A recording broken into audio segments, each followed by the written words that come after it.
Hi, everyone. Good afternoon and welcome into your SBL class. I hope you all are doing very well. My voice is clear. You can hear me clearly? Yes, sir. All right, perfect. So, first of all, I would like to welcome you all and congratulate you for joining this class. Before we move on, let's have a little bit introduction. My name is Matlu Bilahi.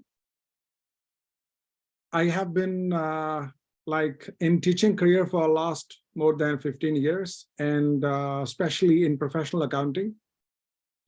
My areas of expertise are in teaching are strategy, leadership, entrepreneurship, and especially in the ACCA, I teach two papers, Advanced Performance Management and SBL.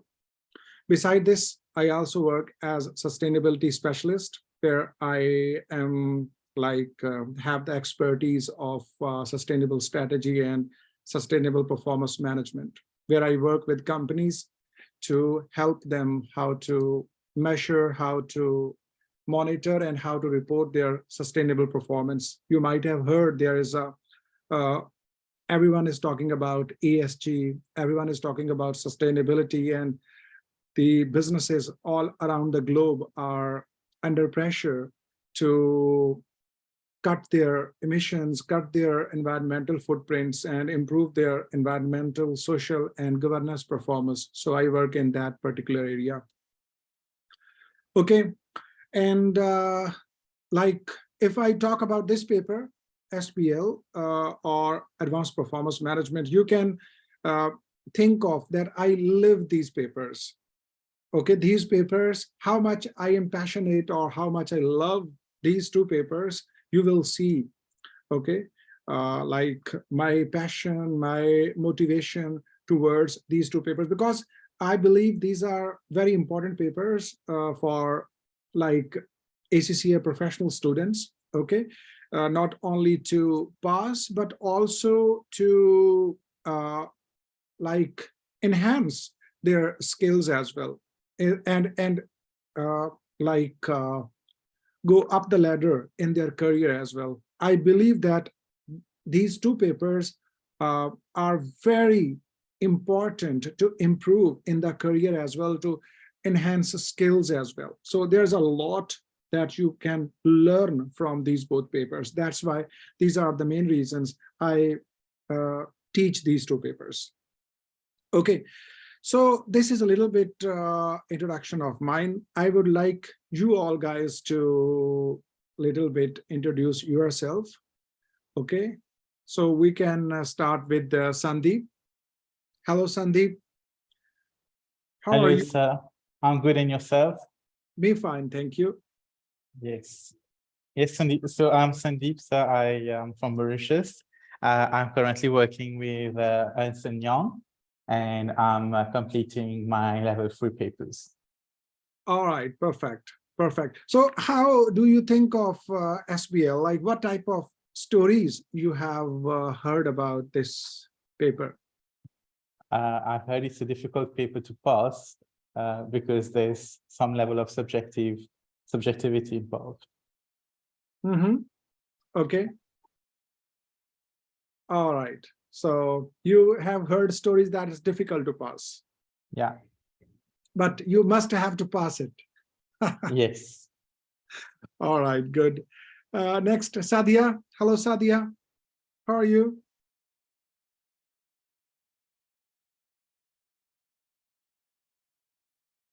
Sadia, can you hear?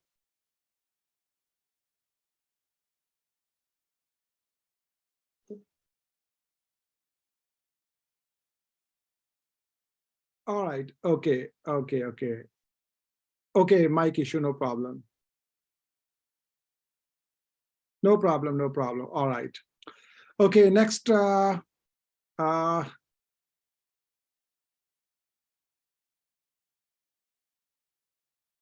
Hello, Sveta. How are you? Hi, sir. I'm good. So, I'm an accountant working at Vistra. I have just started my level 3 papers. Okay.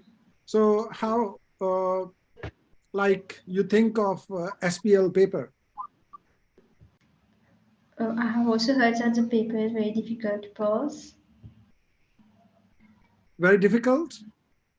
Yeah. Okay.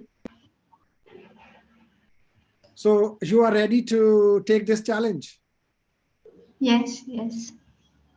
Okay, perfect. Perfect. Next. Hello, Azlina. How are you, Azlina?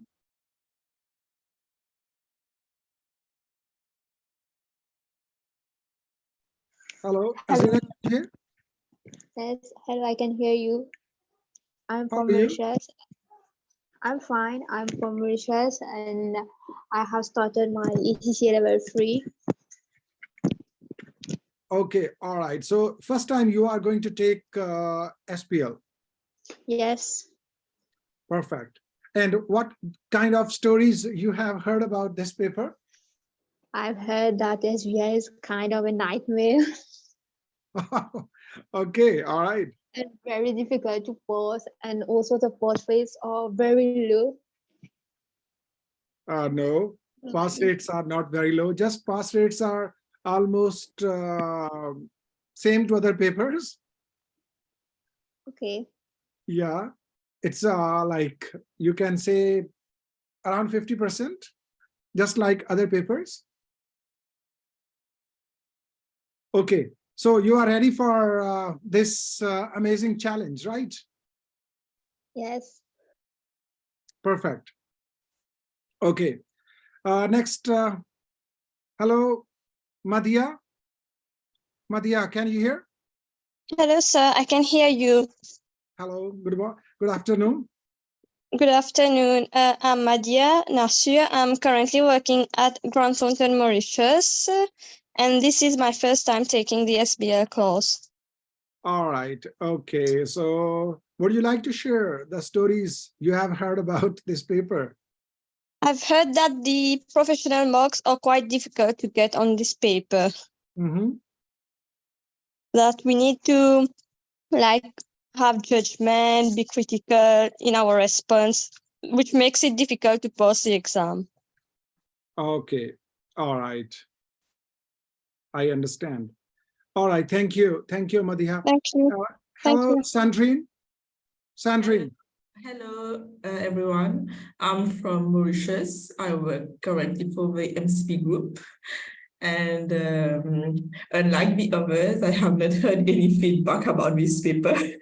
It's my first paper for level 3. And, and hearing all this feedback, it's quite, make me quite afraid of this paper. All right. So you have heard same stories about this paper? No, I haven't taken any feedback. Oh, all right. Okay. That's a good thing, I think. I don't know if it's a really good idea. Yes, exactly. You know, we know in life, like good things are a bit difficult to achieve. We know Okay. about this, right? Yes. And the same is with this paper as well. This paper is, as I told you earlier, that this paper has so much to teach you, so much to train you. This paper has a lot to offer you, not just to accomplish your ACCA qualification, but also to achieve a lots of success in your career as well.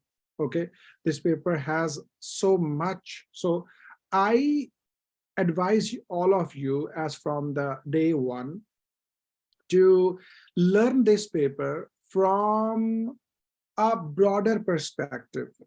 Okay, learn this paper from a wider perspective. Learn this paper not only just to complete your ACCA, but also learn this paper to enhance in your career as well, to to upgrade your skills as well. So this paper has a lot for you to offer. So this is from the day one, I would advise you to follow, to develop this type of mindset.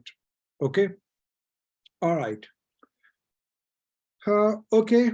Thank you very much for your all introduction. And now we are moving on.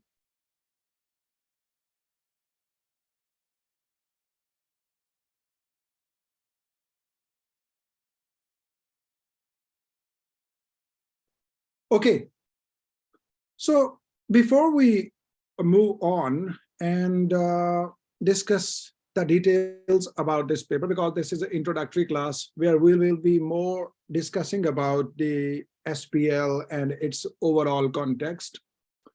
But before we move on, let's have a quick look at the world of business right now, currently, and how we can relate SBL paper with this situation. If I ask you, by the way, my class style or my teaching style is very, you can say, engaging. Okay, I believe in two way of storytelling, two way of communication. Okay, I always encourage my students to ask questions. I always encourage my students to participate in classes, to engage, to ask questions, okay, and debate. Okay, the more we debate, the more we discuss, the more we learn. Understand? So you always feel free when communicating with me. Okay, you always feel free asking questions with me, discussing with me, because this is the most effective way of learning. Even we are in online class, okay? We are online class, but I will try my best to connect with you, to engage you in the most best possible way. Understand? But it is also your role as well, okay, your role as well to participate. Okay, when I ask you a question, you reply, you respond, and when you get some question, something not clear, you feel free to ask me, because I believe, again, I am repeating that this is the most effective way to learn. Okay, by the way, you might have heard that I have been teaching in Mauritius as well. You have heard about these type of stories? Yes. From 2013 to 2019, I have been teaching in Mauritius as well. So we are talking about the world of business in 2023 and how SBL paper is relevant. If I ask you a few questions, such as like, what do you think what are the major trends that are shaping the modern economy or world economy or the businesses around the globe? I encourage you all to like share your thoughts. This is very important. Okay, and one of the skill in the SBL that is called commercial acumen skill. Commercial acumen, and commercial acumen mean you have the broader understanding, you have the broader awareness of the factors that are changing around and how those factors are affecting different type of business organizations and industries. So let's discuss for a few minutes what are the major factors that are shaping or affecting the business organizations.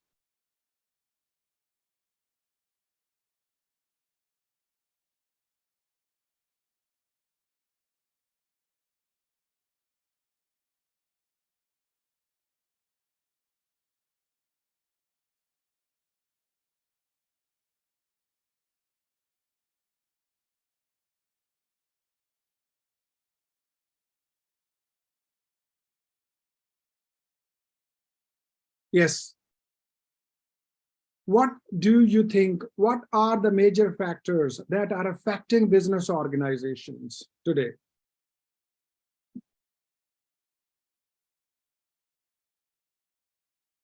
Yes, we can start from Sandrine.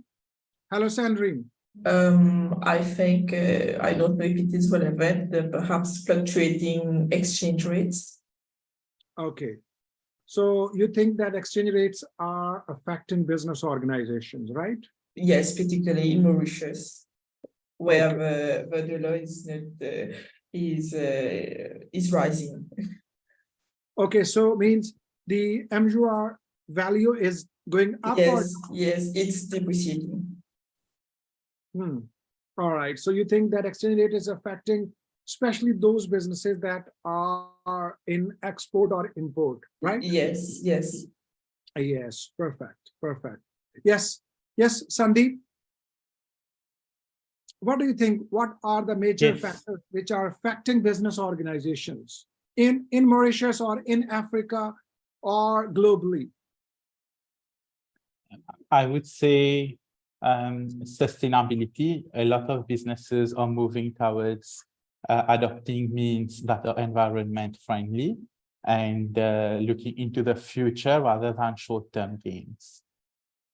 So looking at the longer term instead of the shorter term. All right. So it means your firm must be busy in sustainability related efforts.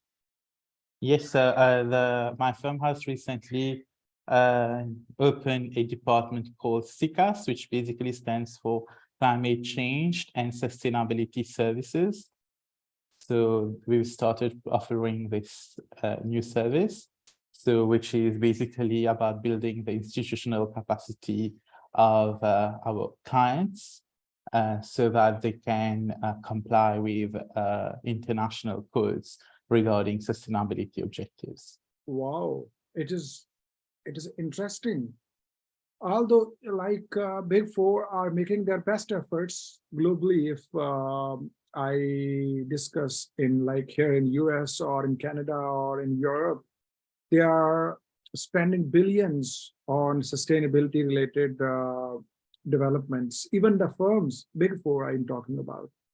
And overall, we know there is a massive shift towards sustainability. So of course, now those in Africa, we see, in Asia, we see there's a lot of efforts already have started. Thank you very much. So you have yes.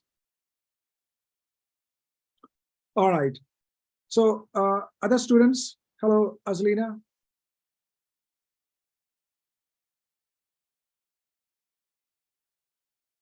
Hi, Azlina. What do you think? What are the major factors that are shaping the businesses?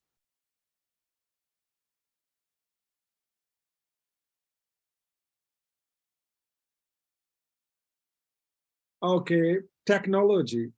All right. Technology is shaping the business organizations. All right, thank you very much. Next, hello, Sadia.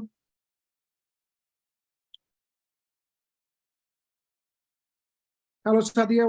Okay, all right. So Sadia says technology. All right, Madiha, what do you think, Madiha? Maybe cryptocurrency now, because many people are starting to trade on the crypto market. Okay. All right. So you think that these are the crypto is changing the business organization landscape. All right. Yes, Sweta. Hello, Sweta. I would say competition. Competition. All right. So you think that competition is affecting business organizations? Yeah. Okay. All right. Thank you very much. Let's have a broader and deeper understanding of what are the factors which are changing the landscape. We can start from the sustainability. Okay. We see that how business organizations are under pressure. Business organizations are now required not only by their customers, but we see that there is a regulation now. The regulations are changing. Okay, and every country is now putting pressure. There are new regulations are coming. Even if we talk about European Union or in US or in Canada or developed markets, okay, there are new regulations are coming that are requiring their suppliers, okay, to report on their emissions, to report on their footprints, to report on their GHG. You might have heard about this, okay? Now companies are increasingly under pressure to report on their GHG emissions, okay? These are the gases, all right, GHG emissions. So when we talk about GHG emissions, now companies are required to report. Report mean annual reporting now. If you are aware that annual reporting has now transformed, we now call this as sustainability reporting. Companies are now required to report in the format of sustainability reporting, or there are some other names as well. You might have heard like integrated report, or you have heard about the GRI, or there are new formats are developing. Okay, like for example, you have heard about TCFD. TCFD is also like a reporting format, TCFD.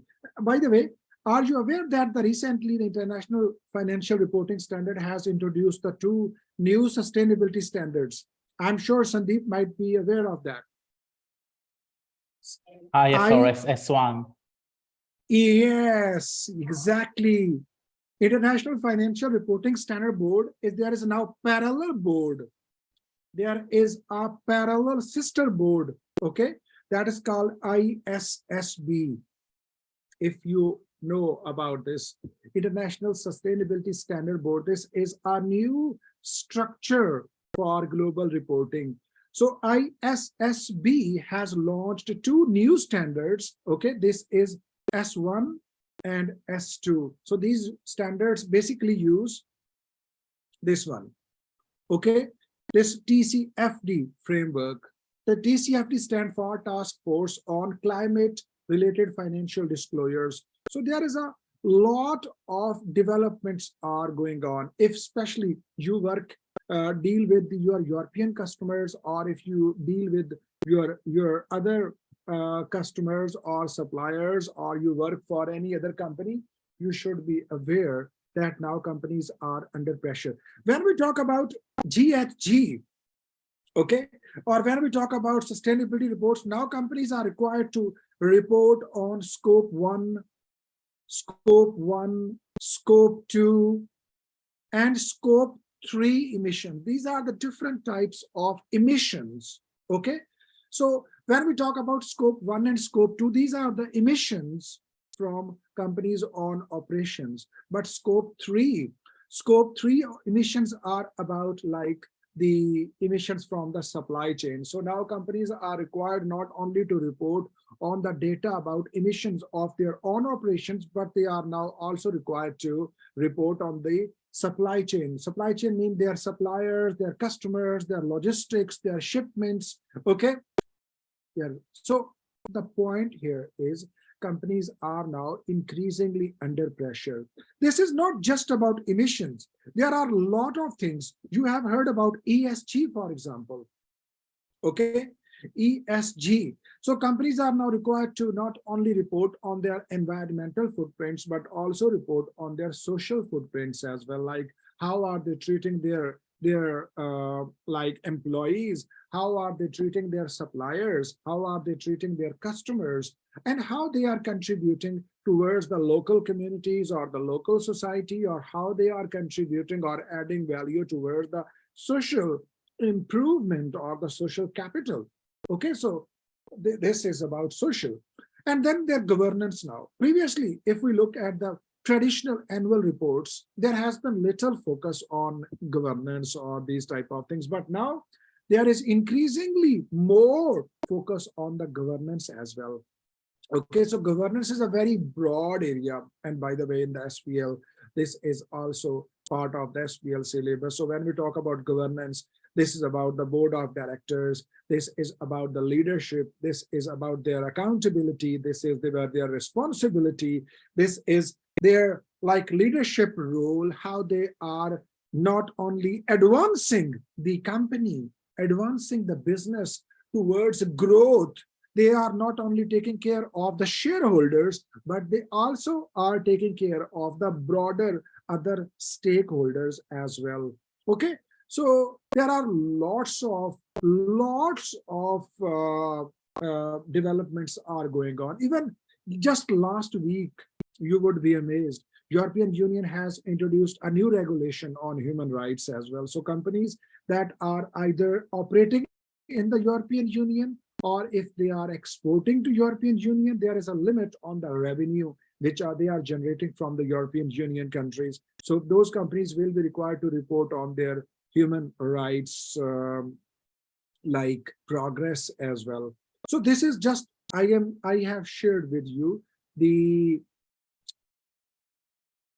regulation side, just regulation side. If we think from the other side, for example, like the customers now demanding their companies to be more responsible, to be more caring, to be more concerned about climate change. They need to, customers are demanding companies now to be more responsible towards their human rights, okay, to more responsible towards their supply chains, to more responsible towards their products, their processes, okay. And when we talk more broader, let's talk about technology, for example. We know how technology is changing so fast, okay, how new advancements are happening. Imagine now everyone is talking about AI, artificial intelligence, okay. And with the introduction of ChatGPT, I'm sure you have used ChatGPT, okay. So once ChatGPT has been introduced, now everyone is now talking about the role of the AI, how AI can be utilized in the businesses to improve performance, enhance capacity, enhance customer service, enhance operations, optimize operations. Every business, even especially in advanced countries, I am talking about in developed countries, where like big companies are located. We talk about Apple, we talk about Google, we talk about let's say Siemens, we talk about Microsoft, we talk about Facebook. How all these companies are, even you would be amazed, like companies such as McDonald's or Coca-Cola or Pepsi or these type of companies or Starbucks, okay, they are exploring the opportunities how artificial intelligence can be used in their operations, in their processes, how they can utilize AI. So everyone, so the new race has started. All right, and this is resulting in the rise of or development of new industries are developing. Yes, if we go back just 1 year back, okay, there was no much. Although AI was already a big topic, but just 1 year back, this was not as a hype topic as we see it today. Okay, and then if we think more broader, there is a semiconductors issue is going on all across the globe. Chips, you know, have heard about chip making or chip manufacturing. This is happening now around the globe. And if we talk about more about the factors, you know, the conflict between US and China, okay, this is getting worse, and this is affecting the global businesses all around the globe. This is affecting, and then the war in Ukraine and Russia, okay, this is also affecting the global supply chains. This is affecting the overall global issues. And now when we talk about more about, for example, inflation, okay, right now the whole world is we can say just the world came out of the COVID-19 impacts, okay, and then inflation, okay, So first there were COVID effects, then inflation. So lots of businesses have gone bankrupt, okay, around the globe, like thousands and thousands of the businesses have got bankrupted because they were unable to operate, or they were unable to compete, okay. And then inflation, and now the recession.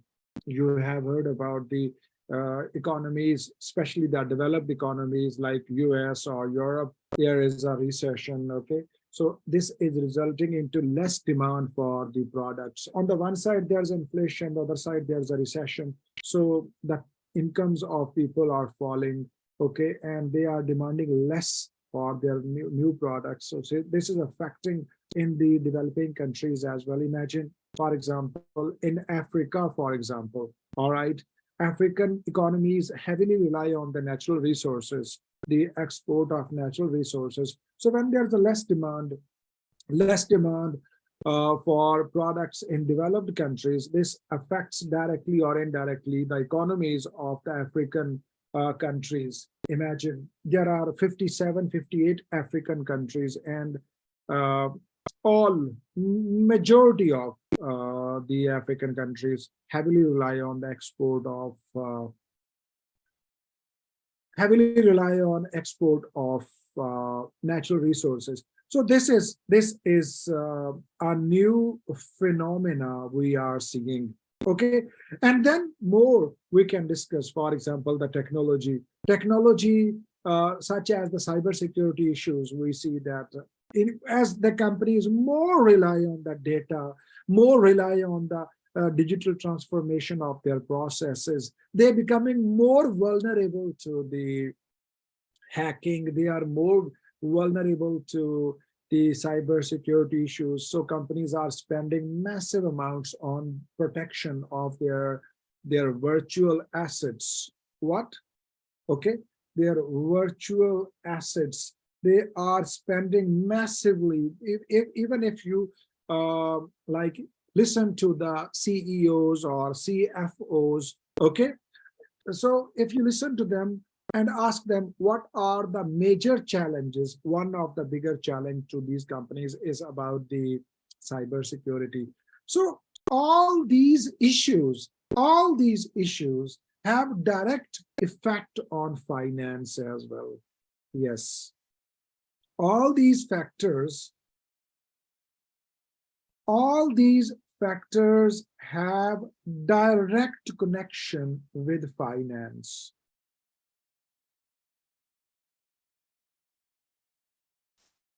That's why I told you that this paper has a lot to train you, to teach you, okay?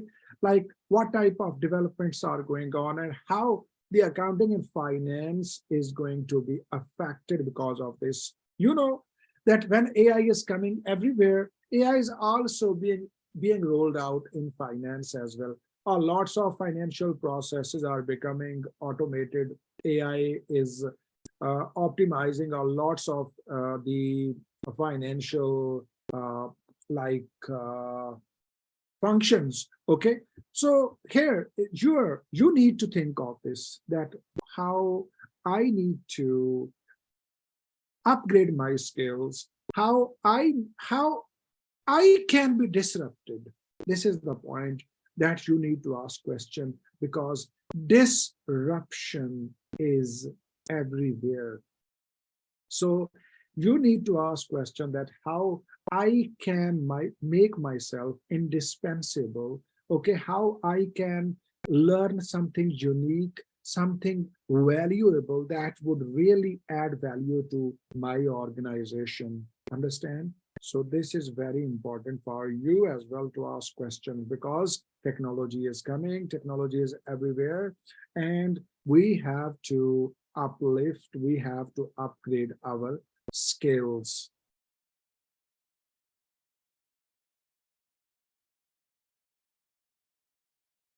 Okay, so this was a little bit discussion of business world in 2023 and SBL. Yes, When we talk about SBL in this whole context we have just discussed, SBL interestingly covers all these areas. Yes, SBL covers all these areas. Let's discuss now that how SBL can be linked with these all patterns and all their trends that are happening right now around the globe. Okay. So in the SBL, what you are going to learn, my dear, there are total 8 sections of the syllabus that are directly related to the technical knowledge. Okay, from section A to section H, there are 8 sections that cover the technical knowledge of the syllabus. And there are 2 other sections, section I and section J, that focus on developing other skills for you. Let's have a look. So ACCA syllabus, SBL syllabus starts with, first of all, leadership. Okay, first of all, leadership. Here you will be learning about the the responsibilities of the leadership, the skills that the leadership need, and change management and the leadership styles and other different type of the strengths that a leader would need to know. Okay, importance of the leadership, responsibility of the leadership.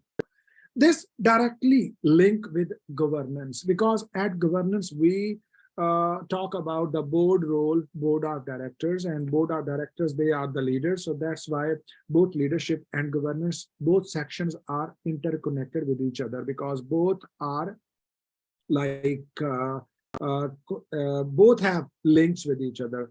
In governance, we talk about the role of the board of directors. We talk about the role of executive directors or non-executive directors. Okay, we talk the role of CFO, CEO. We talk about the role of the chairman.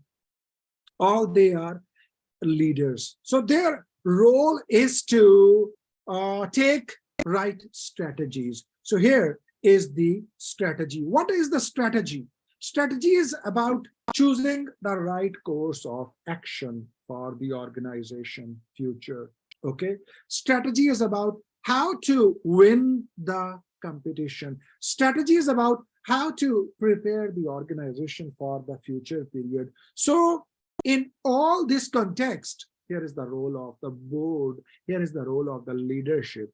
Understand, because if the board has the right set of skills, if the board has the right set of competencies, if the board has the right knowledge, okay, they will be able to lead the organization in the future period. So here is strategy.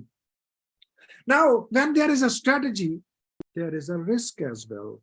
There is a risk as well. Okay, we know, we just have discussed that businesses today, they are facing so many types of risks, businesses are facing. And this was not the case if we go back 30-40 years back, because 30-40 years back, most of the businesses were just stable.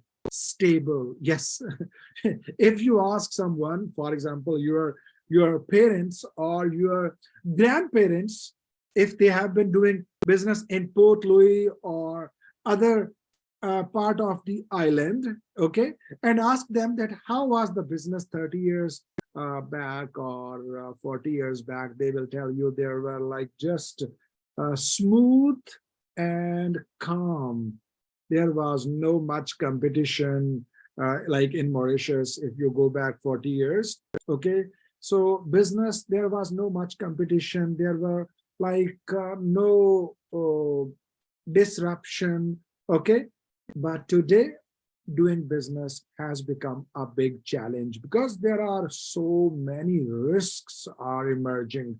So here, again, the role of the leadership is here. The role of the governance is here, that how they identify different types of risks, how they monitor and manage different types of risks, and what different actions they take, what responses they choose to control and manage different types of risks. So here is again the role of the leadership, the role of the board of directors, the role of the governance, because there will be risk to the strategy of the organization.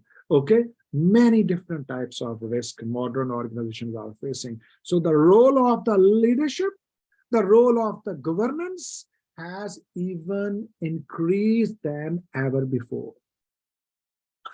Okay, so after risk, there are other areas that must be managed appropriately. For example, we talk about technology and data analytics. So we know that every organization needs now technology. When we talk about, for example, social media, we talk about digital strategy of the organization, we talk about the digital transformation of processes, of operations, of products. Simplest is now the website, for example, or we talk about e-commerce of the organization. Okay, we talk about the platform concept of the organization, or we talk about cloud, for example. Okay, as you know, more and more use of data. Companies are now using the cloud, more and more reliance on the cloud computing. So all these topics you will be covering here. We can directly link all these topics with risk as well. The more use of data analytics, the more storing data, the more vulnerability of the organization, because more digitization means you are making the organization more vulnerable, because the access points, the entry points you are increasing.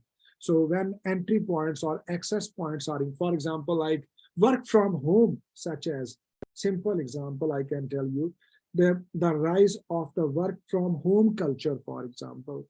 So means company is now giving access to remote employees, understand, remote employees.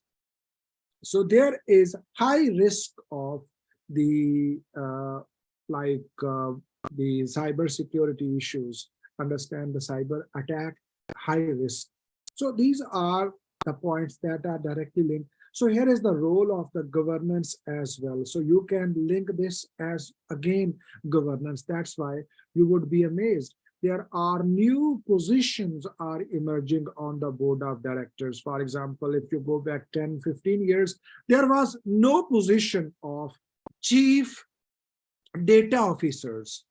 Okay, for example, chief data officers or chief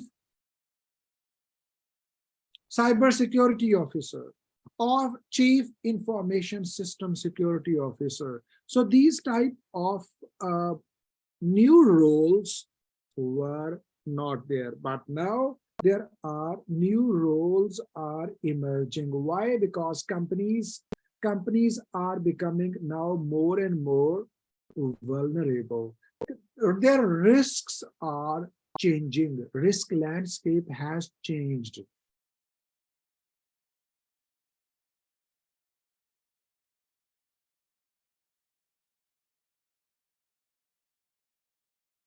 That's why companies need to get new roles, new skills, understand, new skills. Yeah, let's talk about new skills, for example. So here is the role of the talent management. Talent management. For example, previously companies little need data analysts or business analysts, or you can say like business insights officers. But today they need now business intelligence officers, the business analysts, the data analysts. So here, this is the skill.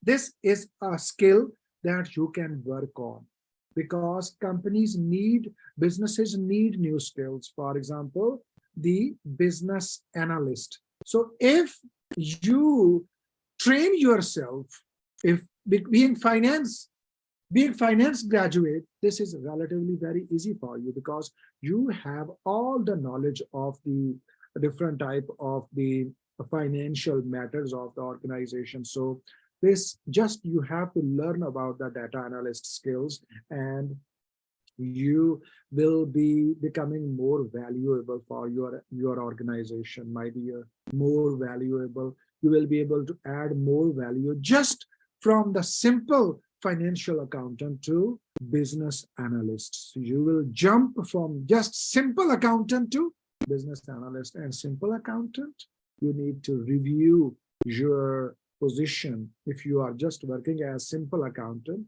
you need to think of where you will be after 5 years or after 10 years as the technology, as the new trends and the new skills and the new roles are emerging. Okay, next is about organizational control and audit. My dear, here the field of the audit is also changing very fast. How it is changing very fast? We have discussed that there is a more increasingly use of digital platforms, digital transformation. Companies are now going in the cloud, more use of data. Okay, so the audit processes are also changing. On the one side, companies are going more and more digital. On the other side, they are becoming more and more sustainable. So there are two key patterns which are shaping business organizations. Two key patterns. Number one, digital, and number two, sustainability transformation. Digital transformation and sustainable transformation. So imagine the role of the auditor has also evolved. I would say has dramatically changed. Now auditors are required to audit virtual transactions. Auditors are required now to not only audit the virtual assets, or for example, auditors are required to audit the risk management of its platform, risk management of software, risk management of the website, for example, risk management of the payment or receipt platform. Okay, or the auditor is required to now audit the virtual transactions. Understand? So here the role has dramatically changed for the auditor. But on the other side, auditors are required to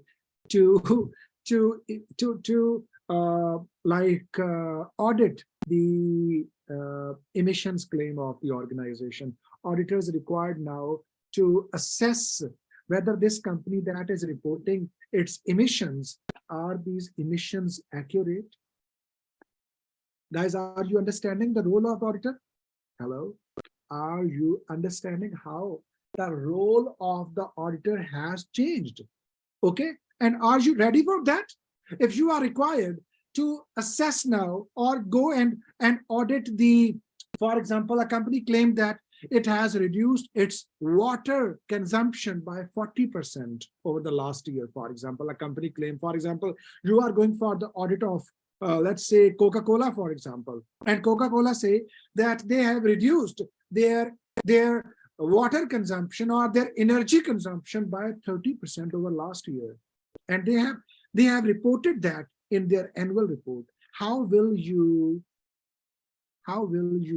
give assurance? Hello? Have you understood this point, my dear? Have you understood?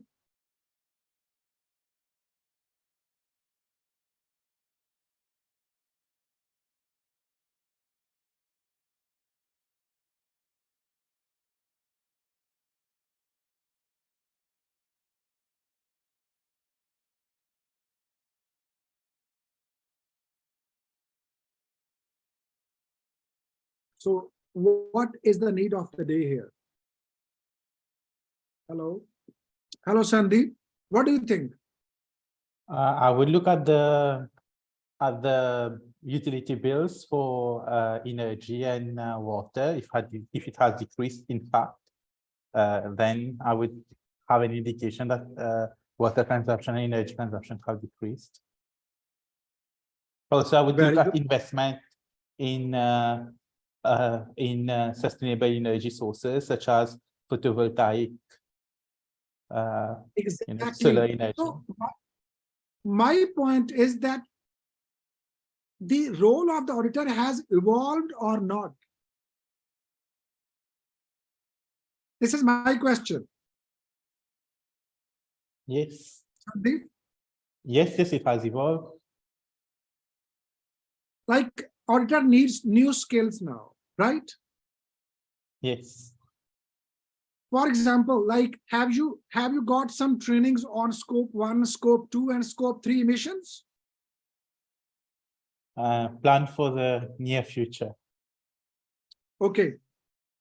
Still, like EY has not developed capacity building for their workforce for these 3 types of scopes.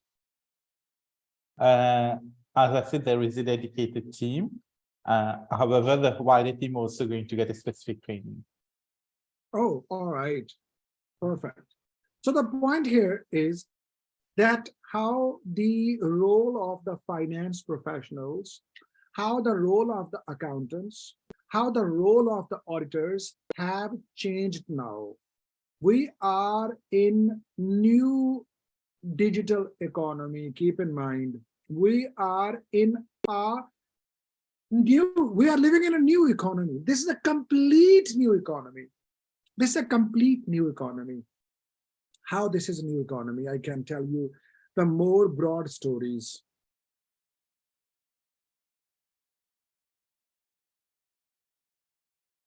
If you look at today's largest companies in the world, you will find there are Apple, for example. There is Microsoft, for example. There is Google, for example. There is Meta, for example. There is Adobe, for example. There is Amazon. These are the world largest companies. Okay. What is common? What is common in all these companies? Interestingly, these all companies are technology companies.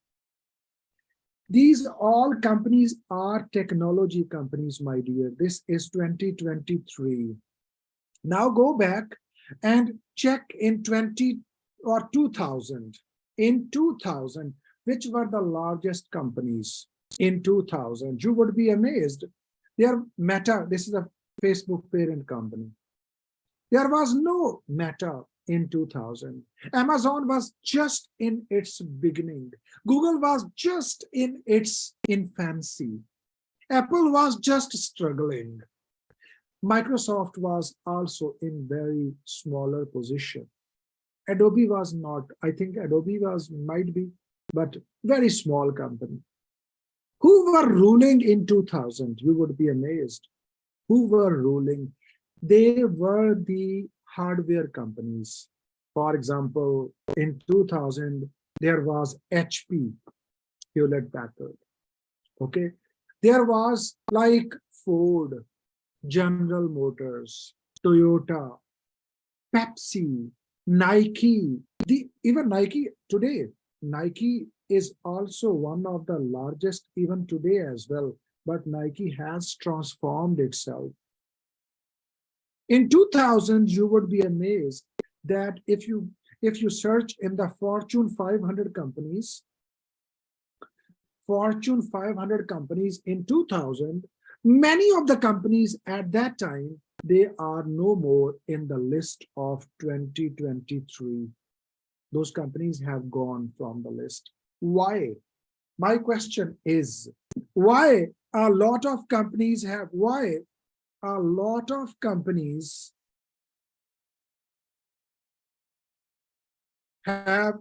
gone out of list of Fortune 500. Fortune 500 is the list of largest 500 companies in the world. So what do you think? After all this discussion, what do you think? Why a lot of companies have gone from that list and new players have came in. What do you think?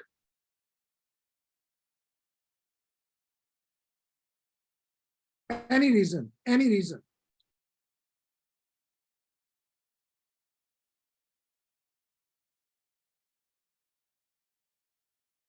They didn't innovate. Yes. Sandeep, you are exactly on point, because many companies, many businesses, they fail to innovate. They fail to innovate. Exactly. They fail to change their business models. They fail to reinvent their business models, fail to reinvent their business models. That's why those companies, even a lot of companies have gone out of business as well, that were highly successful in 2000. They are no longer existing. So come back to the point here. We are talking about SBL. So SBL talks all these about. SBL is about these type of challenges, risks facing organizations, my dear. Next is about finance in planning and decision making. Finance in planning and decision making. So here you will be learning about the role of finance in all this change management. For example, like new technologies, new products, new processes, or new strategy, or new markets, for example, whatever the company decision being made, you need finance. So how will you manage that finance? You will be learning here in this section G of the syllabus. Section H is about more interesting. Here in the section H, you will be learning about innovation, performance excellence, and change management. Okay, so here you will be learning about the new business models. Okay, you will be learning about how a company can achieve its highest level of performance, or what factors a company or a business need to focus in order to achieve its highest level of performance. And here you will be learning about the change management, how a business can manage change, and you will also learn about the project management as well. So all these topics you will be covering in the section H. So these are the 8 sections that cover syllabus.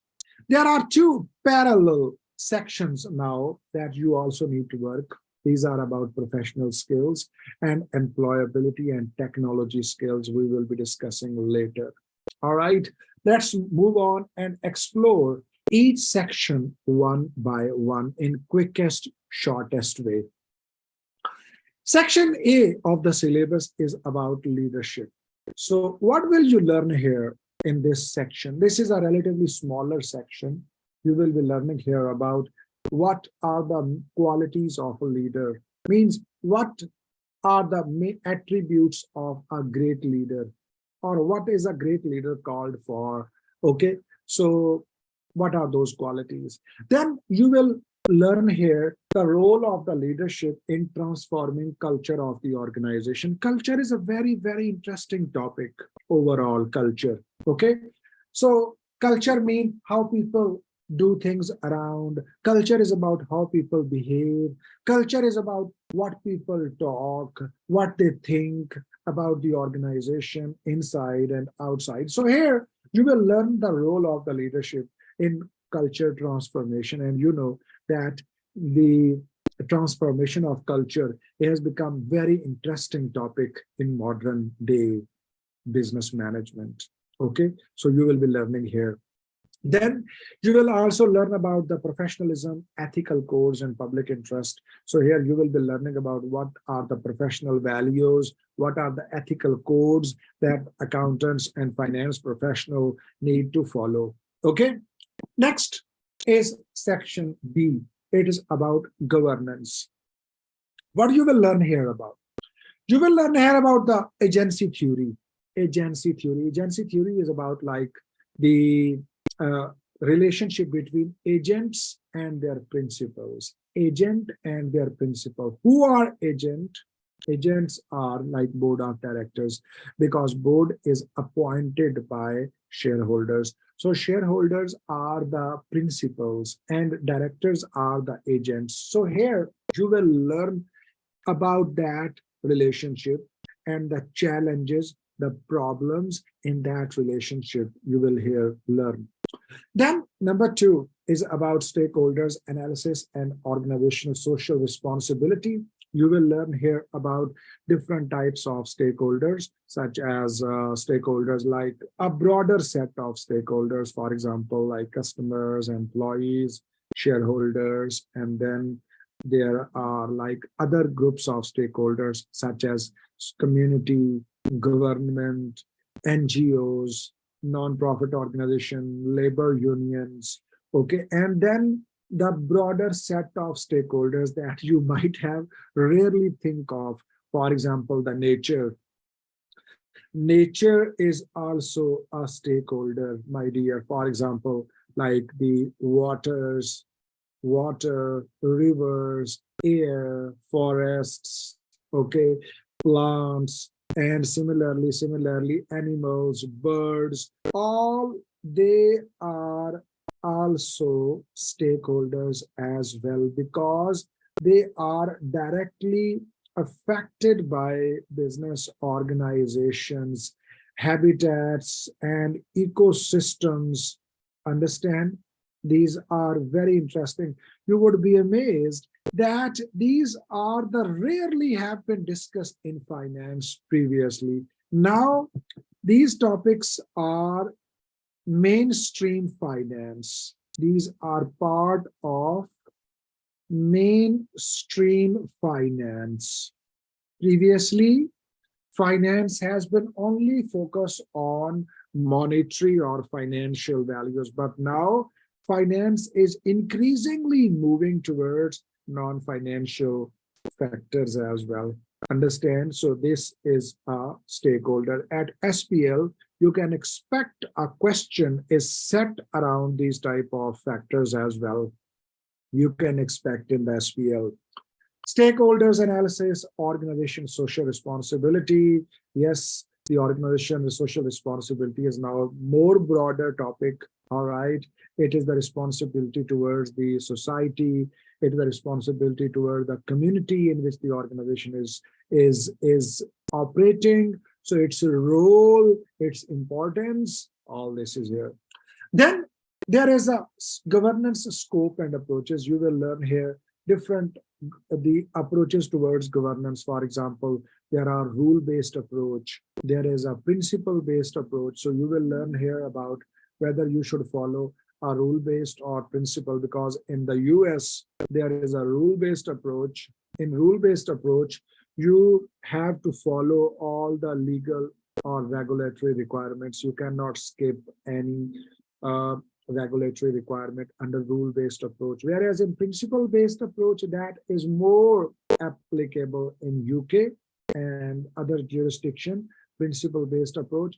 So here you are adhering more towards the principle-based approach. Mean if you are not following any particular legal requirement, then you have to report on that. This is called like explain approach. Means you have to explain that why have you not followed that particular requirement. Okay. Next, reporting to stakeholders. Reporting to stakeholders, as I earlier mentioned, that now the reporting to stakeholder has become increasingly means it has completely changed. Change now. Why? Because new reporting frameworks have been introduced. New reporting frameworks have been introduced, not just only the financial reporting, but now you have to report on the like ESG factors. You have to report in IR, you have to report in the GRI, you have to report in the CDI, you have to report on the TCFD. So these are the different types of new frameworks that are being used by companies on the reporting. So I would, if you are working in the reporting area of any organization, I would advise you to get to know these frameworks, that how TCFD works, how CDI works, how GRI works, how IR works. Okay, that will definitely help you in like upgrading your skills and knowledge. Okay, board of directors. Board of directors. This is a very broad area. You will be learning here about executives and non-executive directors, who are executive, who are non-executive directors, and then their roles, their responsibilities, their appointment, their trainings. Okay, so all that sort of topics you will be learning in the board of directors. And then the last topic is about public sector governance. You will learn here about the difference in governance of private organization and public organization. In private organization, there are their agency relationship is different, but in the public sector, the agency relationship is different. For example, in the public sector, there are multiple layers of agency. There are voters, there are taxpayers. Taxpayers choose the government officials. Government officials choose the, voters or taxpayers choose the political leadership, and the political leadership, they will choose further the public sector executives. So there are multiple layers of the governance. You will be learning here in public sector governance here in this topic. Section C is about strategy. So what will you learn here in this area? You will learn here about the concepts of strategy, meaning what is strategy about, what are the different modes of strategy, forms of strategy, types of strategy are there. Then you will learn here about environmental issues, different types of environmental issues. You might have heard about the pastel factors. Okay. Pastel factors, political, economic, social, technological, ecological, or legal factors, and how those factors would be affecting the strategy of the organization. Then you will learn here about the competitive forces, the different forces of competition, and how those forces would be affecting the strategy of the organization. You will be learning here about different models here, frameworks here, such as Porter 5 forces you might have heard about. Porter 5 forces and how those forces affect the strategy of the organization. Then number 4, you will be learning here about the internal resources, capabilities, competence of an organization. You will be learning here about that how internal resources and skills and competencies and capabilities help an organization to achieve competitive advantage.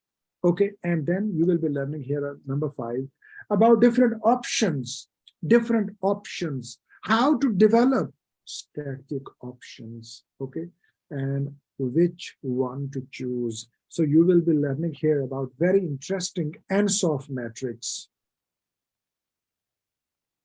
where you will have the opportunity to learn about different types of strategies or strategic options and which one to choose. So this is a part of SBL where you will be required to evaluate the most suitable strategy for the organization. You will be required.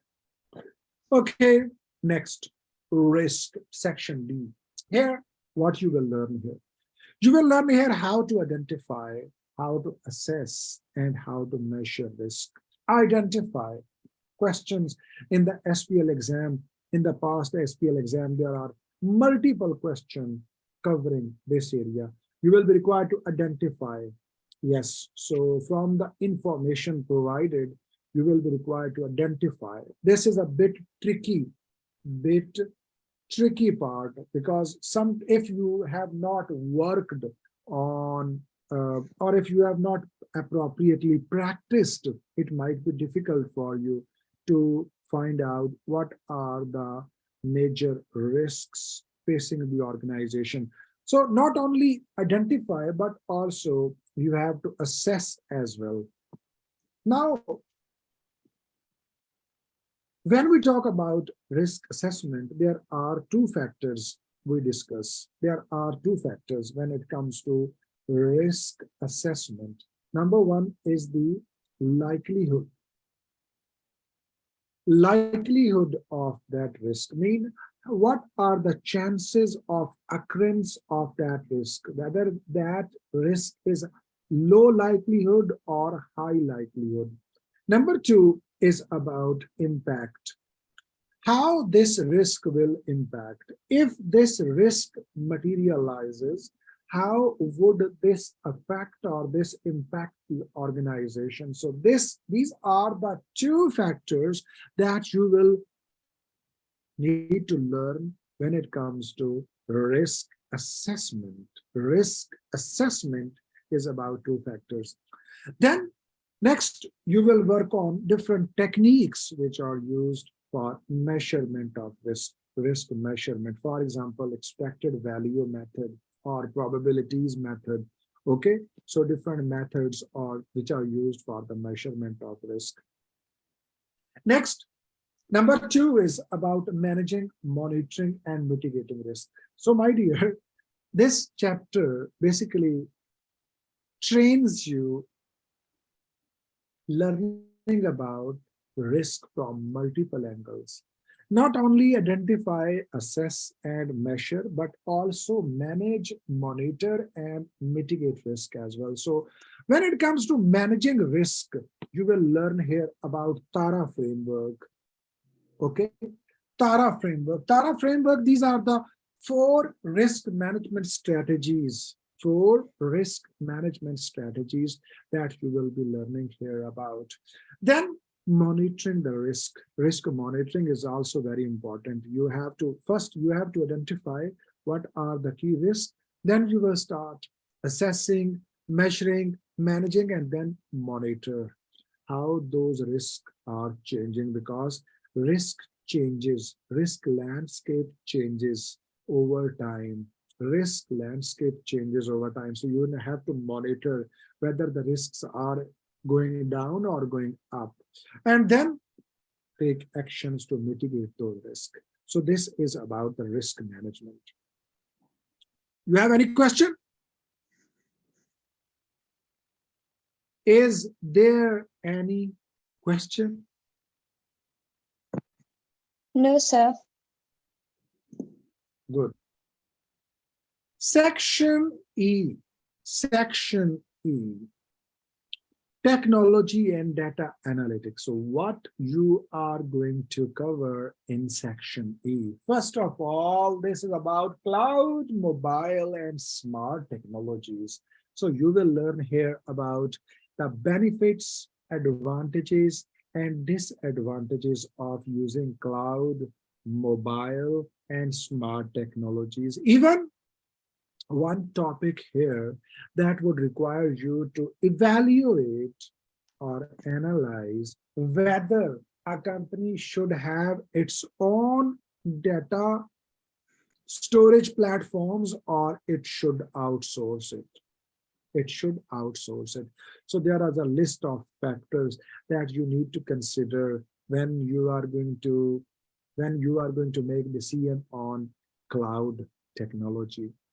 Then big data and data analytics. So here you will learn about advantages and disadvantages of data analytics, why a business should store data, why excuse me, why a business should capture data, accumulate data, why a business should analyze data, how data is analyzed, what are the different types of data analytics. You will learn all here about that.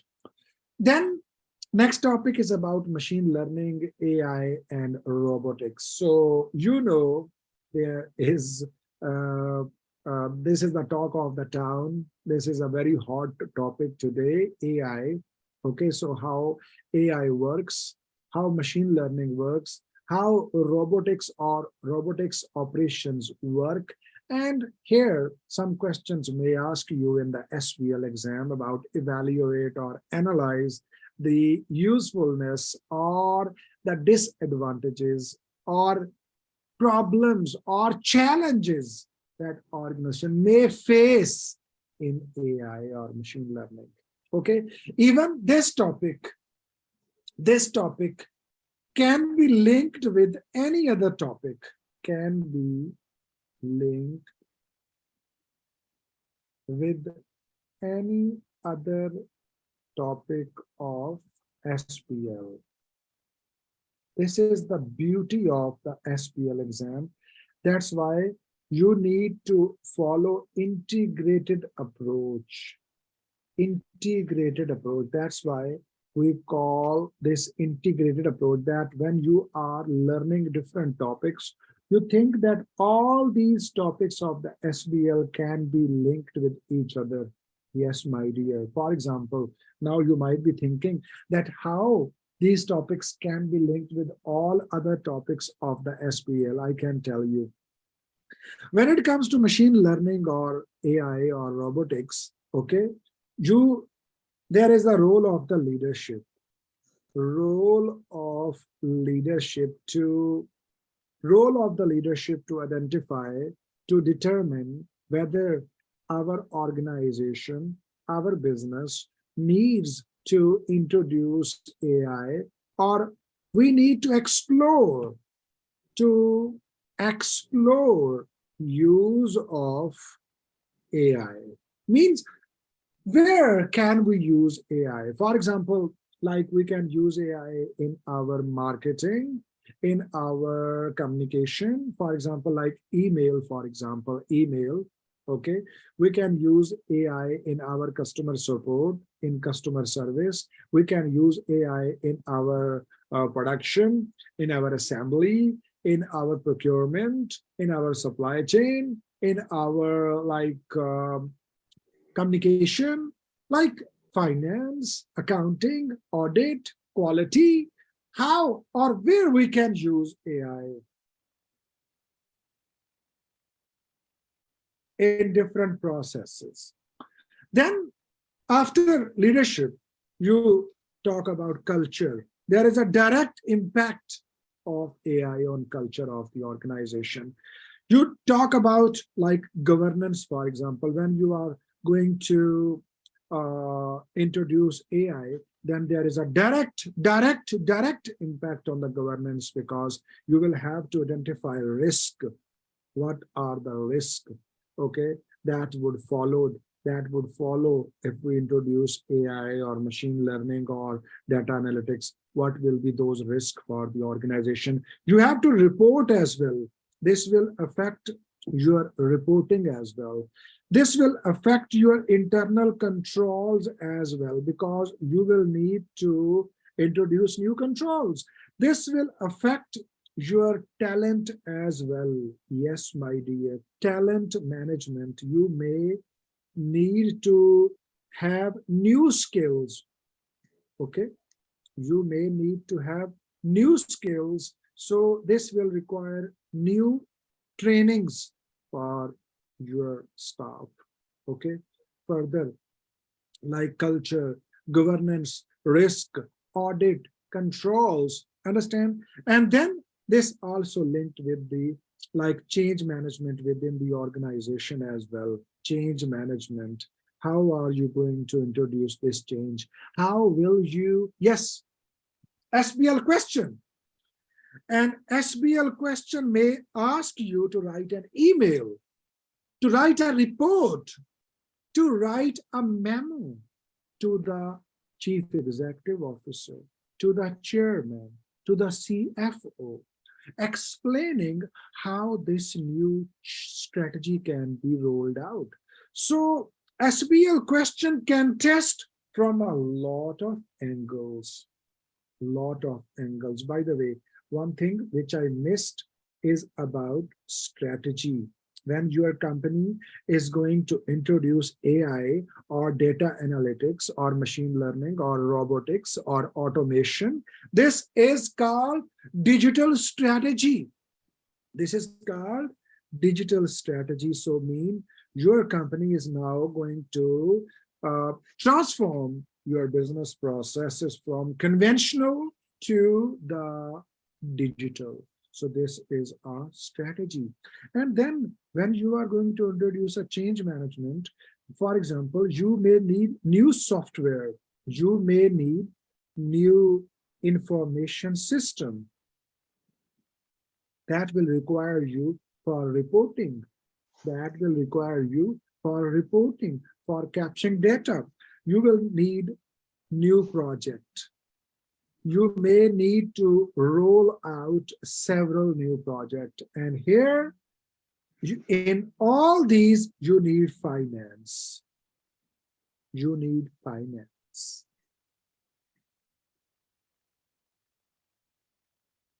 How will you finance or fund?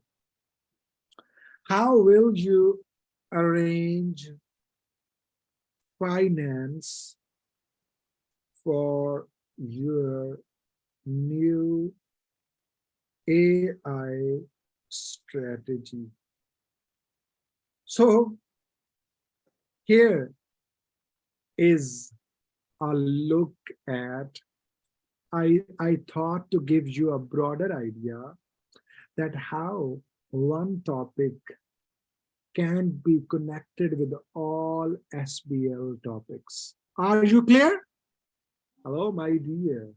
Are you clear? Just one topic, how it can be linked with broader SBL syllabus. This is how SBL questions are designed, and this is how you need to learn about this. All right, okay. Then there are other topics such as e-business. So e-business is about value chain, like e-business is about electronic business. So when a company is going for e-business, then how its value chain mean different parts of its supply chain, how it will use like software or technology. So you will learn about that.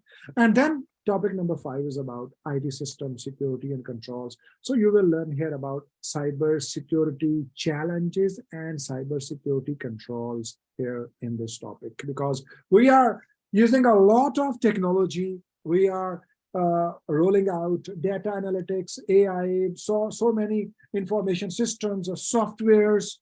We need controls. We need controls. Section F is about control and audit. So here you will learn the details about internal control systems. Imagine again, think of our previous example. I have just shared with you the use of AI and how AI will affect all the other topics. So same here is internal control systems. When a company is introducing a new strategy, you need to introduce new internal control systems. Okay. For example, if a company is going to introduce a new digital strategy, it needs to update and upgrade its internal control system, because existing internal control systems may not be sufficient for the new strategy. Then audit and compliance, when new strategy is coming, when a company is introducing, for example, AI, for example, or data analytics, there will be new regulatory requirements. For example, there are now, in every government, like around the globe, they are introducing new regulations about data privacy.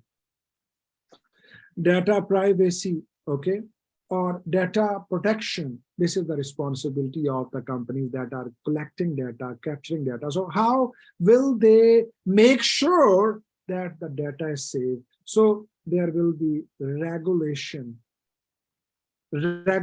requirements, for example, about audit, about internal control. So a business need to make sure it has the right systems and right procedures to protect its data. Okay, and then internal control and management reporting is all about management reporting or reporting on internal controls. So what should be the content of that report that is being prepared by internal control or internal audit department. Section G is about finance in planning and decision making. So what will you learn here? You will learn here about finance transformation, means how finance is changing, how finance is changing. Very interesting topic. Okay, from conventional to new finance, non-financial, virtual finance. Lots of new developments are going on in finance. So you will learn here about finance transformation. Next, financial analysis and decision-making techniques. My dear, you have heard about the different types of decision-making techniques, okay? And here you will be applying, for example, like strategy, we can link it with the strategic choices. Strategic choices, for example, like if a company is going to choose a particular strategy, understand? So it needs to make sure it has the right amount of funds, it has the finances available. For example, like I continue my AI strategy or digital strategy. Example, digital strategy. So our business need to ask question: do we have the right or sufficient amount of finances? Yes, that is good. If no, how will we manage? Where we will get that amount of finance? So need to ask question about that. And then cost and management accounting techniques that you have learned previously, for example, like marginal costing, okay, budgeting, for example. And but make sure that this is not the ordinary discussion. Here you will be working or using these marginal costing or budgeting techniques at strategy level. For example, think of make or buy decisions.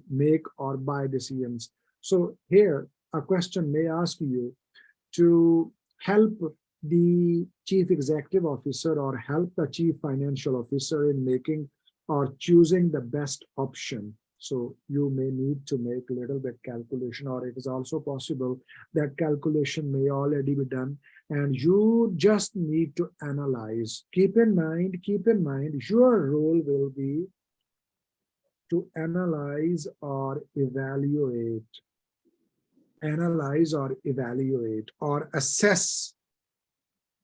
So it is possible that data already provided, but you just have to analyze or assess or evaluate, because this is not detailed calculation paper. Okay, you would be already provided information possible. Next, section H is about enabling success, change management. So what will you learn here about? You will learn here about like organizing. Here you will learn about the right structure, how to restructure. Very interesting topic, very interesting. How to restructure the organization that reflect what? That reflect new strategy, new strategy of the organization. Yes, so you know, strategy, when a new strategy is introduced, you need to change everything, even structure and culture as well. Yes, you heard right. By the way, I have a little quiz for you, a short quiz. Strategy follows structure, or structure should follow strategy? Structure means how we organize work. That is called structure. So my short quiz is, should structure follow strategy, or strategy should follow structure? What do you think? Who is going to answer?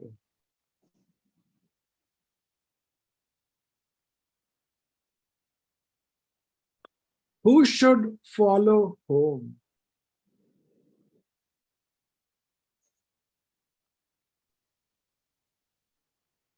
Yes, perfect. Structure.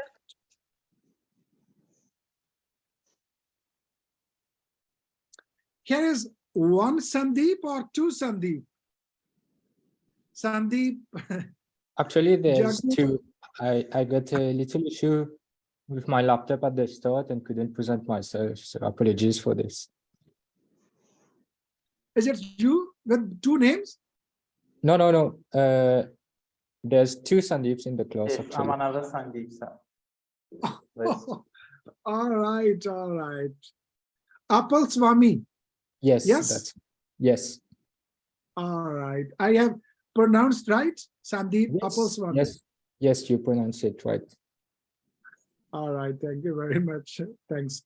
All right. So you guys, you have got understood that. Yes, I appreciate all of you. That structure should follow strategy. Structure follows strategy. If you are taking notes, you can take note that everything within the organization should follow strategy. Strategy is at the front. Strategy is at the top. Everything will follow strategy because your strategy is your course of action. Your strategy is about how you will compete, how you will win. Your strategy is about how you will change, how you will thrive, how you will succeed. So everything within the organization should follow strategy, even culture as well. Do you know the most difficult thing in the organization to change is culture? Most difficult thing in the organization to change is culture, and culture also follow strategy. Okay, so here you will learn about this very interesting topic. Then disruptive technologies, you will learn about the different types of disruptive technologies. For example, what are the disruptive technologies? Like those technologies that are challenging the conventional business styles. Understand? Examples of disruptive technologies, you think of Uber, Netflix, Amazon, or Spotify, or Airbnb. These are disruptive business models, and these disruptive business models are challenging the existing big competitors or big companies. So you will learn here about that. Then you will learn here about talent management. We have discussed it frequently in today. Talent management is very important. So again, you can link with your strategy. This should be aligned with your strategy. Align with your strategy means, for example, if your organization, it's a very big topic, by the way. It's a very big topic, very broad topic, and very interesting topic. Okay, if even a country level, I can tell you, a country level, for example, what is the national strategy? Very interesting. For example, at Mauritius, or I can give you example of Singapore, for example. At Singapore, okay, when the Singapore government introduced a new national strategy, they also designed a strategy for the skills and the talent as well for their workforce. So that's a very interesting thing, that when we introduce a new strategy, we need new skills. So how you will get those skills, how you will get that talent, you will learn here about that. Next topic is about performance excellence. Yes, so here you will learn about the criteria. What is the criteria for achieving the performance excellence, or how to achieve the excellent performance? Then the next topic is about managing strategic change. managing strategic change. So here you will learn about the different types of change and how to achieve change or how to change the organization.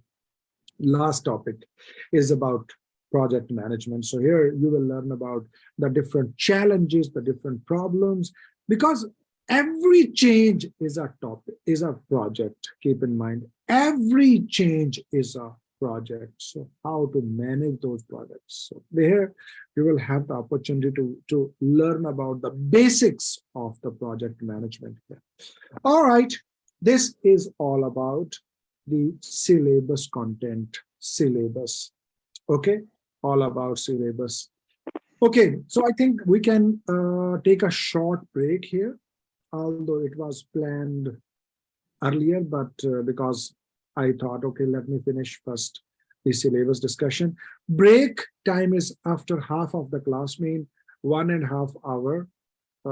So you can like after half of the class, we will have the break of 10 minutes. Okay, so because it's introductory class and you can take the 5 minutes. Already we have time left. What is suitable time, ideal time for you to break? 5 minutes or 10 minutes? What would you like? 5 minutes or 10 minutes?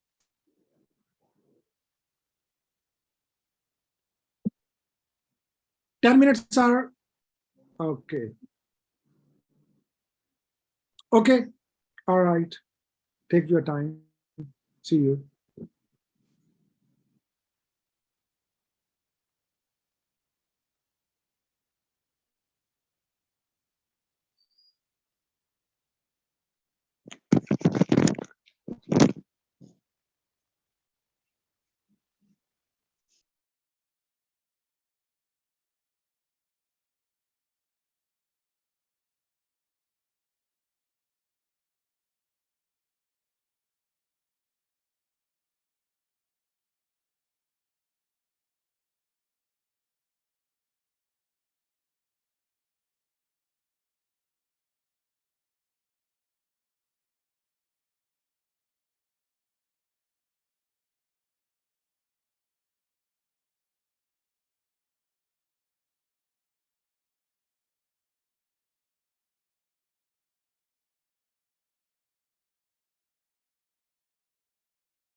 Welcome back.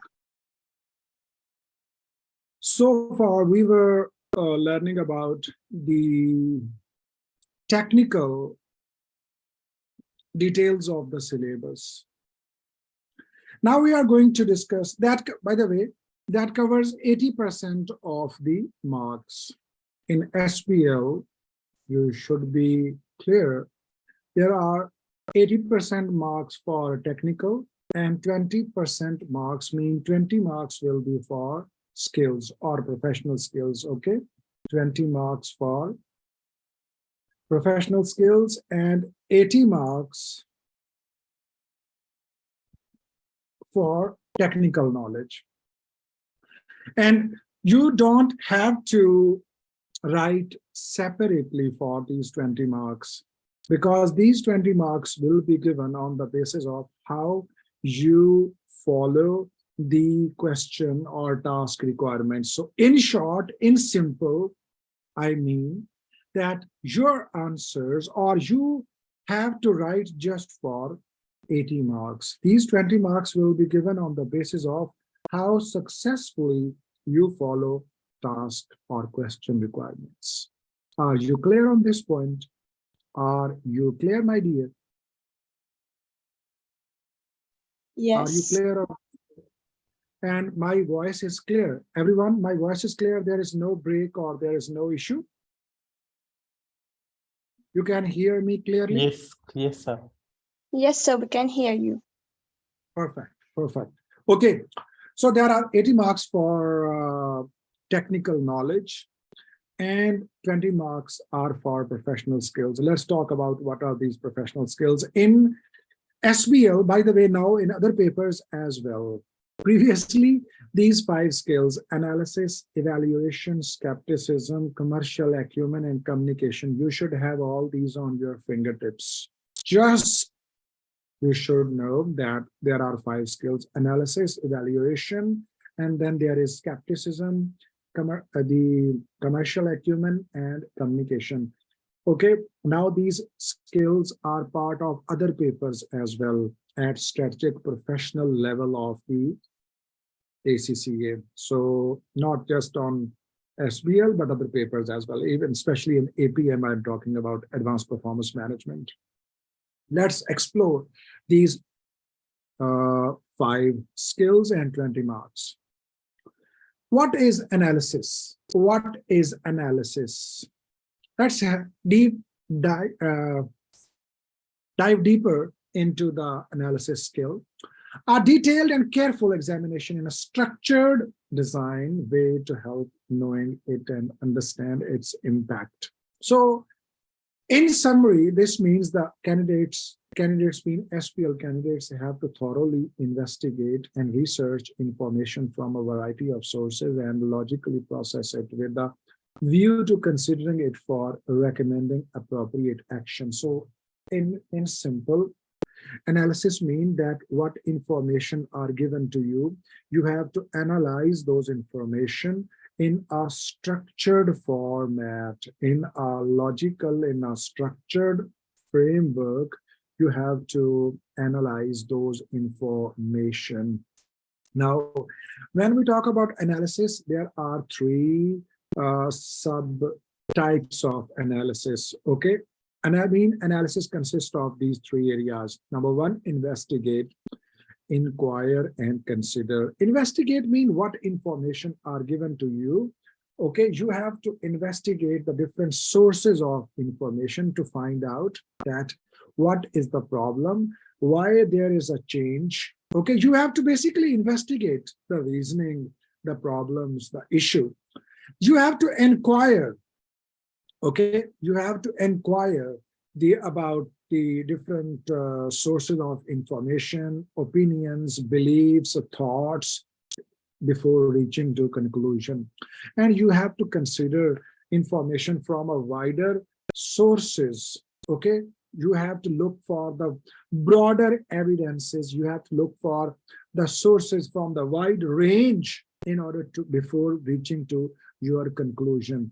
So in short, analysis is combination of investigating information, inquiring information, and considering information from the wider sources before reaching to the conclusion. Number 2 is the evaluation skill. Evaluation is very interesting skill because in evaluation, you have to evaluate, let's say, strategy. You have to evaluate course of action. You have to evaluate a choice given to you.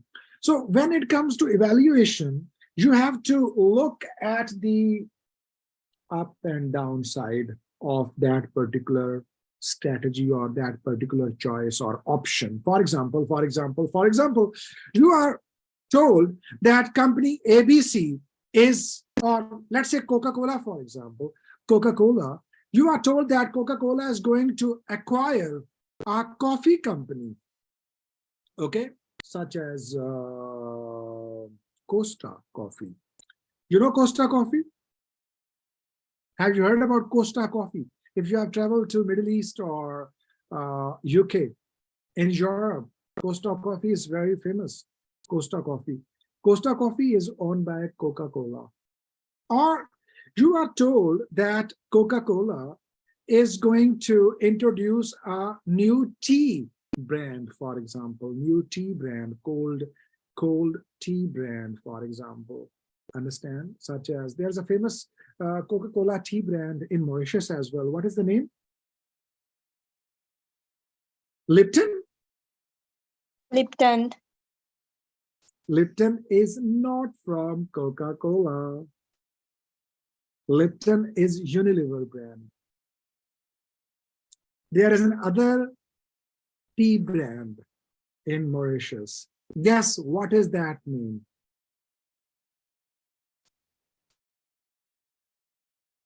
What is the name of that tea brand? How many tea brands are there in Mauritius? Liquid tea, I'm talking about liquid tea, cold tea that we drink in like summer normally. Yes, I think first tea. Yes, Sandrine, you are right. Have you drunk first tea?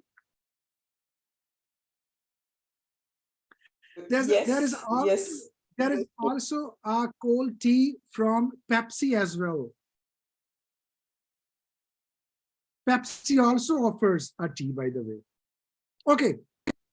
Anyway, one more question that just came in my mind, that the cold tea market is like expanding in Mauritius or not? I mean, is it increasing? People liking it? Cold tea market. Do people like?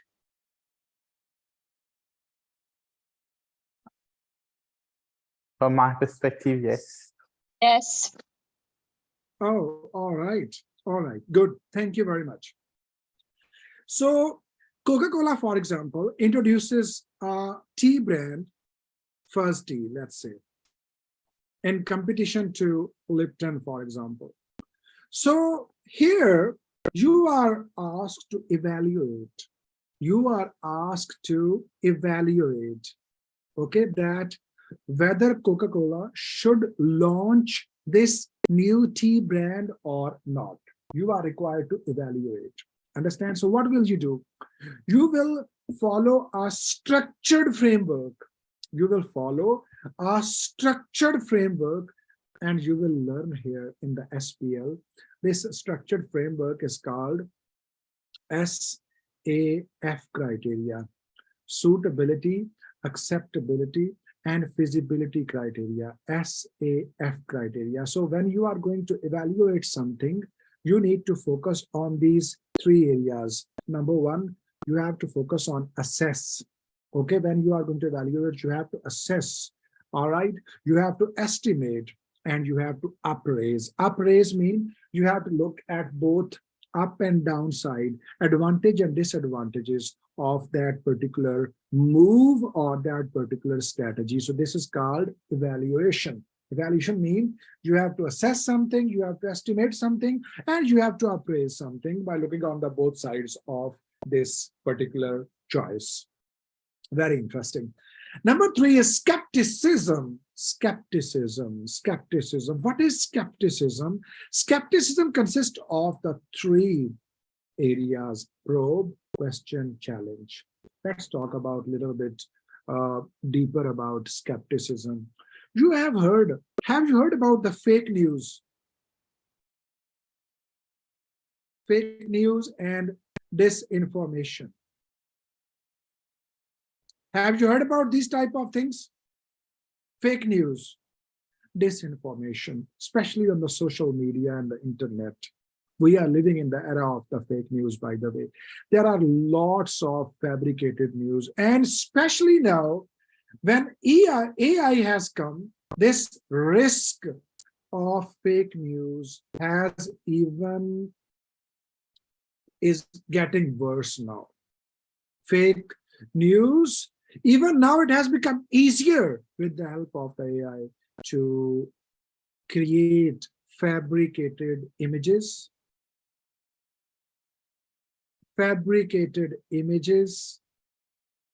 voices, because AI can mimic the voice of any person. I am speaking, AI can now easily mimic my voice, and you just give any text to AI and it will mimic just as if I am saying that.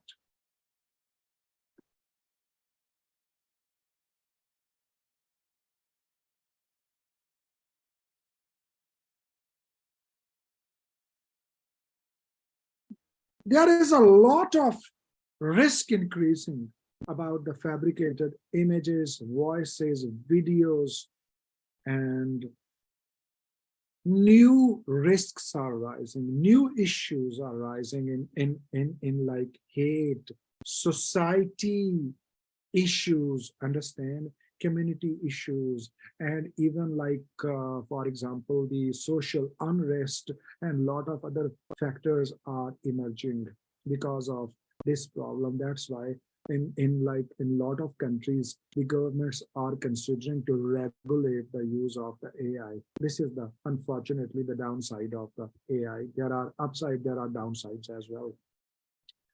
So now, being finance professionals, this is our very important role to be skeptic about what information is provided to us. We need to make sure that this is accurate. We need to ask questions. We need to probe what is the source of this information. Okay, we need to probe the source of information. Mean, where is this information coming from? Question: is it valid? Is it valid? Is it accurate? So on the one side, you have to check the source. Once you are sure, yes, it is coming from the credible source. It is coming from the credible source. Then you will check whether it is accurate, whether the facts, figures, numbers, judgment, assertions, opinions, assumptions, statement, whatever is given, whether that is accurate, whether that makes sense. You will check whether that makes sense, and then challenge. If you find something dubious, if you find something doubtful, suspicious, then you challenge that. And this is very important skill now for today modern accountants and finance professionals. So at SBL level, in SBL level, there would be a lot of ways where you will be tested with skepticism skill. Skepticism, especially a lot of questions, for example, especially questions on risk management, internal controls, ethics, reporting. These are the particular topics, okay, where this skill is tested. So you need to be skeptic. Be skeptic. Next, very interesting skill. Next is commercial acumen. Commercial acumen. SBL is a very broad. SBL is a very deep paper, as we discussed earlier. There is a lot of information provided to you in the SBL scenarios, but still your commercial acumen is required. You are expected to have the broad and wider knowledge. Okay, you are expected to have the latest fresh thoughts on, let's say, for example, technology, sustainability, industries, global economy. You are expected to have this all knowledge, and you are expected, when you are writing your answers, reflect that your broader knowledge. That's why for SPL students, it is highly recommended to read wider. Read wider means SPL students are highly advised and recommended to read the global business newspapers, visit news websites on the regular basis. Just scroll down, find out what is going on in the global business, global economies, and what is going on. Okay, so this will help you understand about the businesses, about the economy. This will help you to show better insights, because when you have the broader knowledge, when there is so much in your knowledge box, when you have broader understanding of business, of how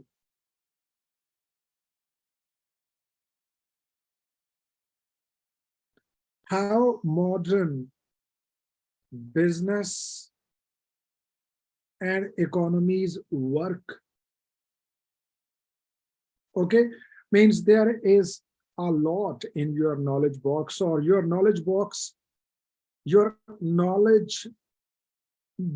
I say it, knowledge box, okay, is filled with the latest insights.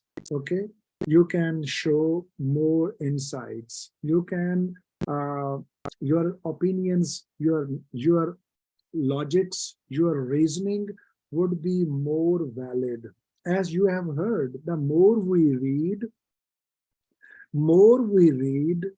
okay, more we read, our thoughts, our approach become more mature. Why become more mature? Because we have more points to offer. Okay, we have more reasons. We have more reasons. We have more logics. So when you get more reasoning, when you get more logics, okay, you can discuss anything from a wider perspective. This is called wider perspective. This is called wider perspective. So wider perspective only comes when we read a lot. Understand? Okay, so show insights, demonstrate awareness. Yes, it also links with that when we read, when we know, understand, we can demonstrate that awareness. For example, when someone asks you to discuss about AI, or when someone asks you to discuss sustainability, and if you regularly read about that, you can talk a lot. But if you have rarely read about, if you have rarely work on AI or sustainability related topics, then if someone asks you, then you might have little to say. So that's why you have to discuss, show the awareness and use your judgment as well. Because when you have the broader reading, understand, then my dear, you have the more judgment. Okay, you have the more options, you can recommend more items. So in nutshell, you are advised to read a lot. Next is communication. Communication consists of the three subsets of skills, is about inform, persuade, and clarify. Again, a key skill for modern era. A key skill for finance and accounting professionals. How will you communicate with your audience? How will you communicate with your stakeholders? Let's say your stakeholders are your users of information. Users of information, how will you communicate? How will you share information in the most effective way?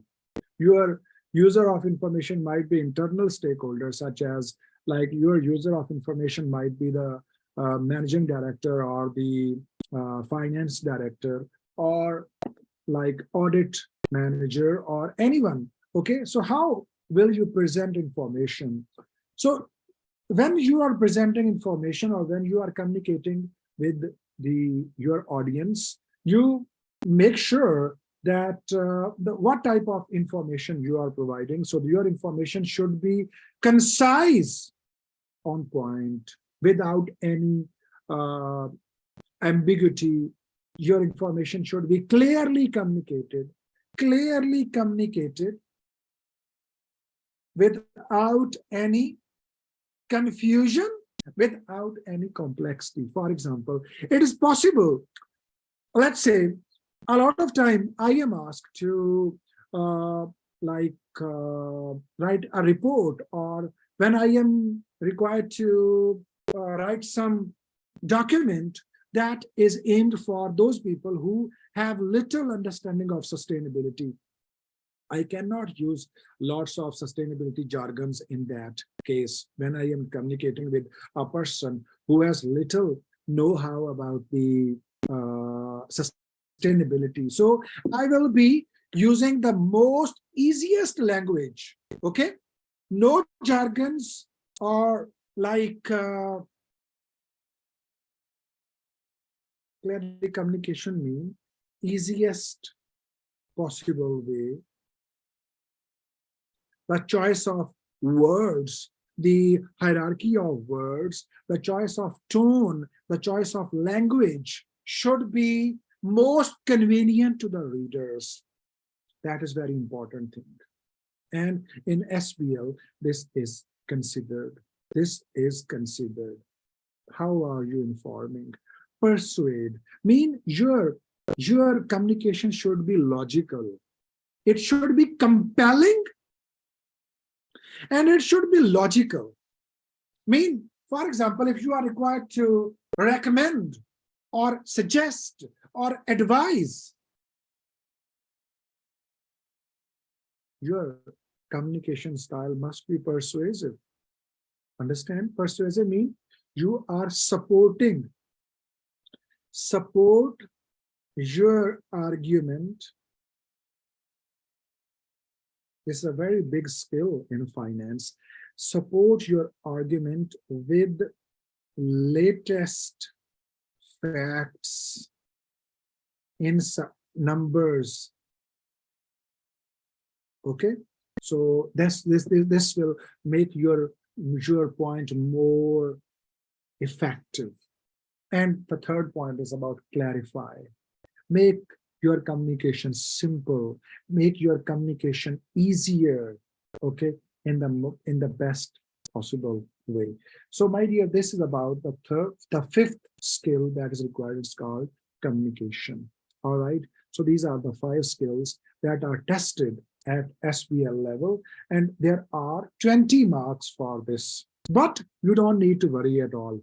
Don't need to worry at all, because these skills is all about practice. is all about practice, is all about practice. The more you practice, the more you learn, the easier it will be, and it will be for you as well.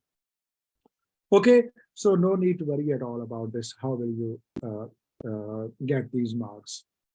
Next section I of the syllabus is about other employability and digital skills. Why you are now, why SBL is online paper?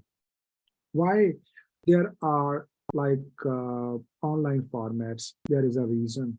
There is a reason. One of the reason is that to enhance your digital skills, your employability skills. That's why now your exams are online to make you more confident, make you more clear, make you more convenient, okay, when you are working on, because when you are going for jobs now, your jobs will not be manual, your jobs will be using, you will be using different softwares, you will be working on different platforms. So one of the purpose for these computer-based exam is to make you aware of all those latest developments. So use computer technology to efficiently access and manipulate relevant information. For example, like you are working in spreadsheet or Excel, work on relevant response options using available functions and technology as would be required in the workplace, navigate windows and computer screens to create and amend responses to exam requirements using appropriate tools, and present data and information effectively using the appropriate tools. So one of the purpose of this computer-based exam is to enhance your employability and digital skills as well. Okay, now let's talk about the exam structure. Exam structure. As you are maybe aware, from September 2023, the exam structure of the SBL is going to change. Do you know about that? Do you know about this change in SBL paper structure? Okay, yes, very good, very good. I am happy you know that. Thank you very much.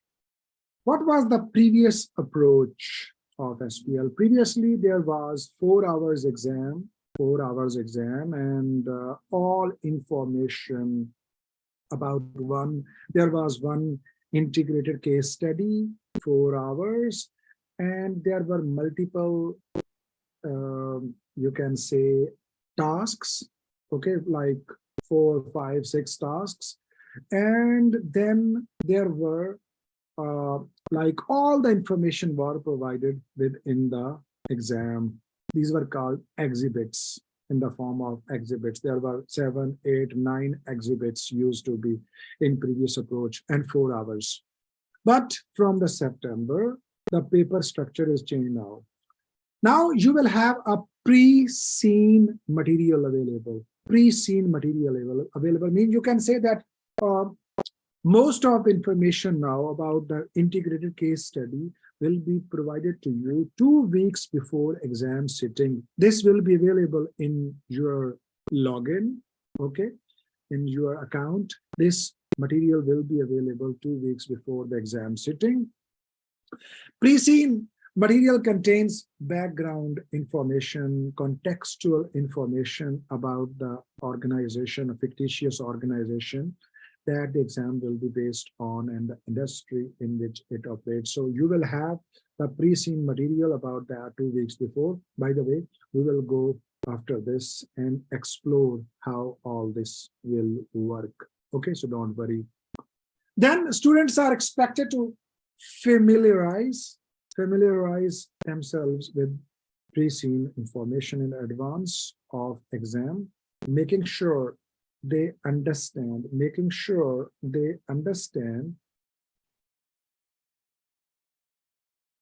terms and concepts that are included within the pre-seen material. Students are not expected to conduct their further research into industry that is covered in the pre-scene. No, you are not required to conduct any research. You just have to go through that pre-scene material again to make sure you have understood everything. So it has become even easier now than before. Excuse me. The examination is based on an integrated case study. Okay. The exam itself will contain further information relating to the fictitious organization in the pre-scene material. Yes. So in the exam, there will be further information. Most of information will be provided to you in the pre-scene, but there will still be some information that will be provided with in the exam.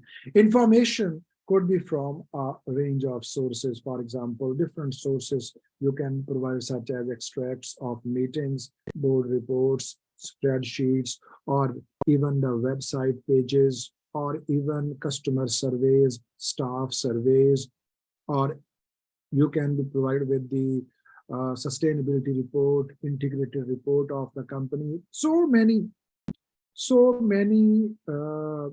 sources are there.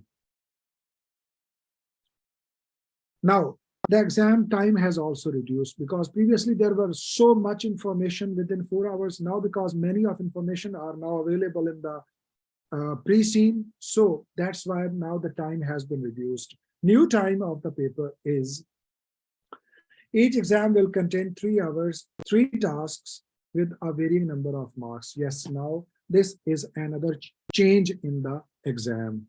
There will be 3 tasks, and there will be separate windows for each task. This was not the case previously, but according to the new structure, this is the new style. There will be 3 tasks, and for each task, there will be separate window for each task. We will go and explore this after this. Okay, 3 tasks with a varying number of marks. These tasks may require candidates to take on different roles depending on the situation. Number of marks allocated to all these tasks will add up to 100 in total. Yes, the marks will remain 100. There's no change in the marks. Marks will remain same. Within the total marks available, 20 professional skills marks. As I told you earlier, there are 20 professional skills marks. Most marks will contain professional skills. Most tasks will contain professional skills marks. All tasks must be completed. Okay, and then the new time is, this is new.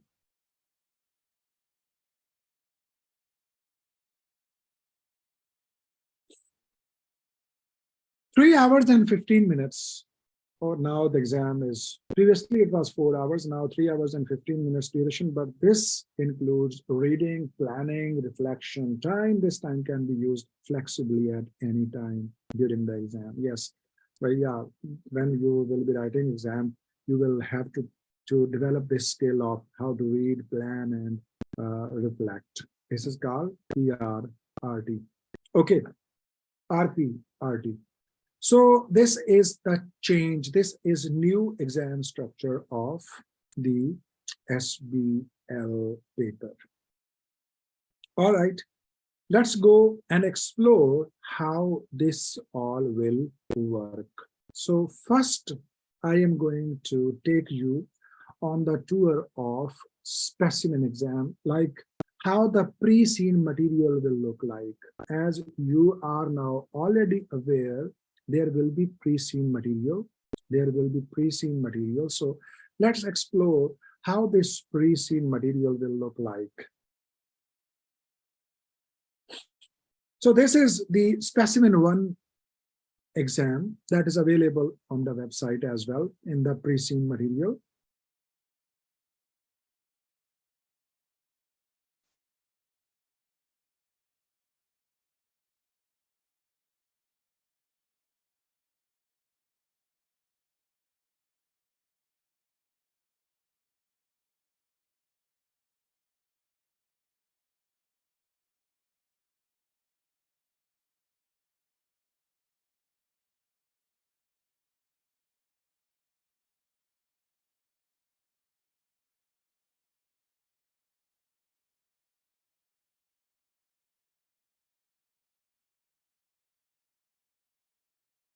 Okay, so here is the pre-seen material for specimen 1 exam. You can have a look. All the content of the pre-seen material is here, introduction. Then other information, mattress industry information about overview, mattress types, industry challenges, innovation and sustainability, KPIs, industry body. By the way, one thing, guys, you should know that now sustainability has become mainstream.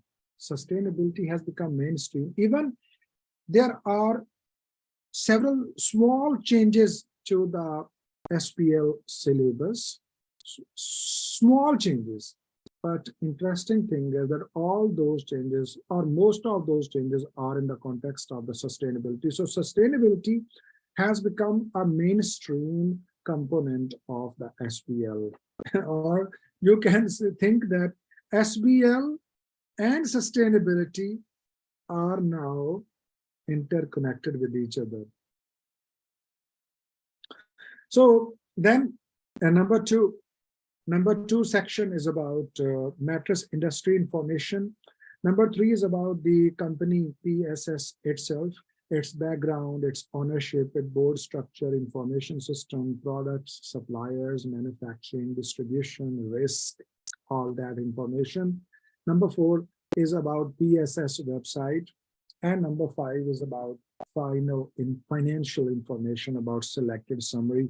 Let's explore it further. There are 10 pages. You see, there are 10 pages of the pre-seen material, 10 pages. Okay, so first introduction. Peel's Sleep Solution, PSS, is a bed mattress manufacturer based in Zealand. So this is about the company that makes mattresses. Okay. Number 2, mattress industry information overview. You see different types of mattresses, industry challenges and development, innovation and sustainability, KPIs, industry body, then the company overview, background, ownership, board structure. You can see the chairman, chief executive, non-executive directors. Okay, information system, products type, suppliers, manufacturing. Okay.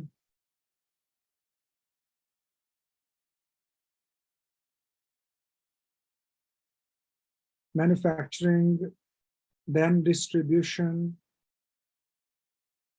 risks, then PSS website extracts.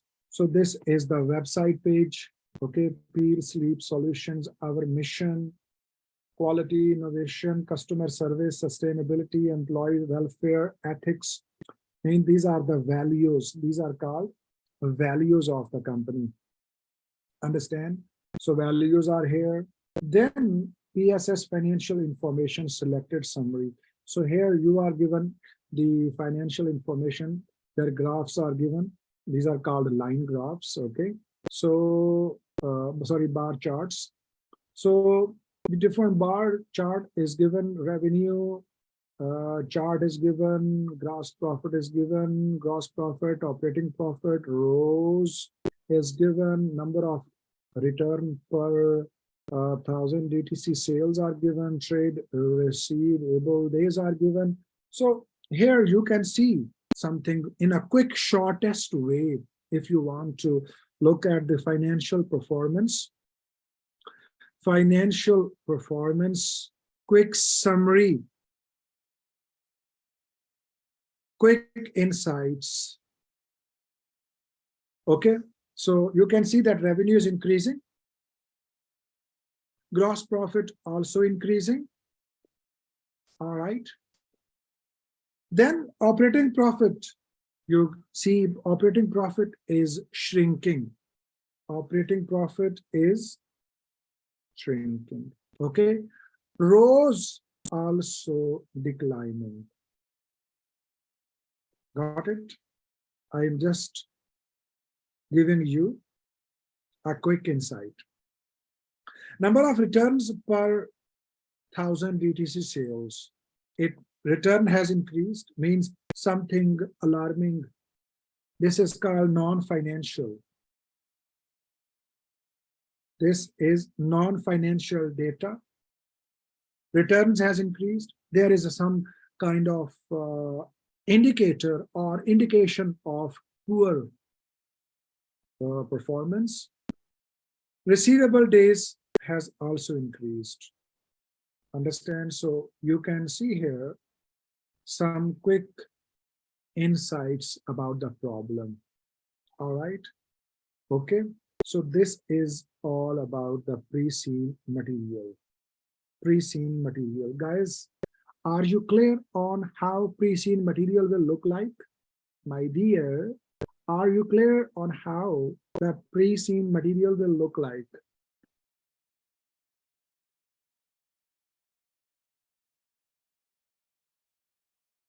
Are you clear? Perfect. Any question? Is there any question?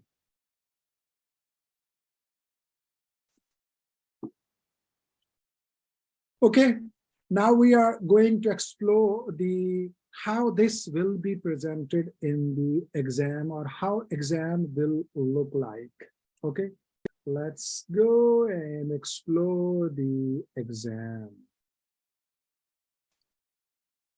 Okay, so here is the window open. You can see here SBL Specimen 1 exam valid from September 2023 onwards. All right. Okay. So here you can see, my dear,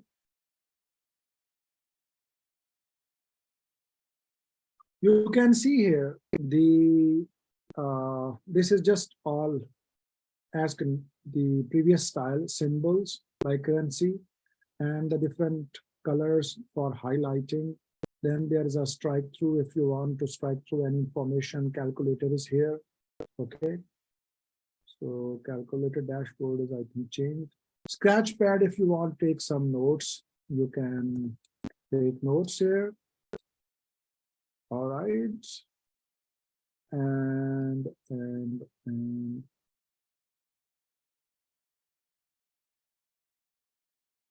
okay. So if you want to flag any activity, you can flag for review. After that, most of information is now already given in the pre-seen material. Okay, but some other information are available here. For example, this case study relates to 3 tasks. Okay, Peel's Sleep Solutions is a company. This. It's currently September, and this. The following exhibits available on the left-hand side of the screen provide information relevant to the case study. Now, these information means if you think all those information in an order, mean these incidents or these information are after those information. I mean, for example, the pre-seen material information may be about Jan, Feb, March, April, May, June, July. Okay.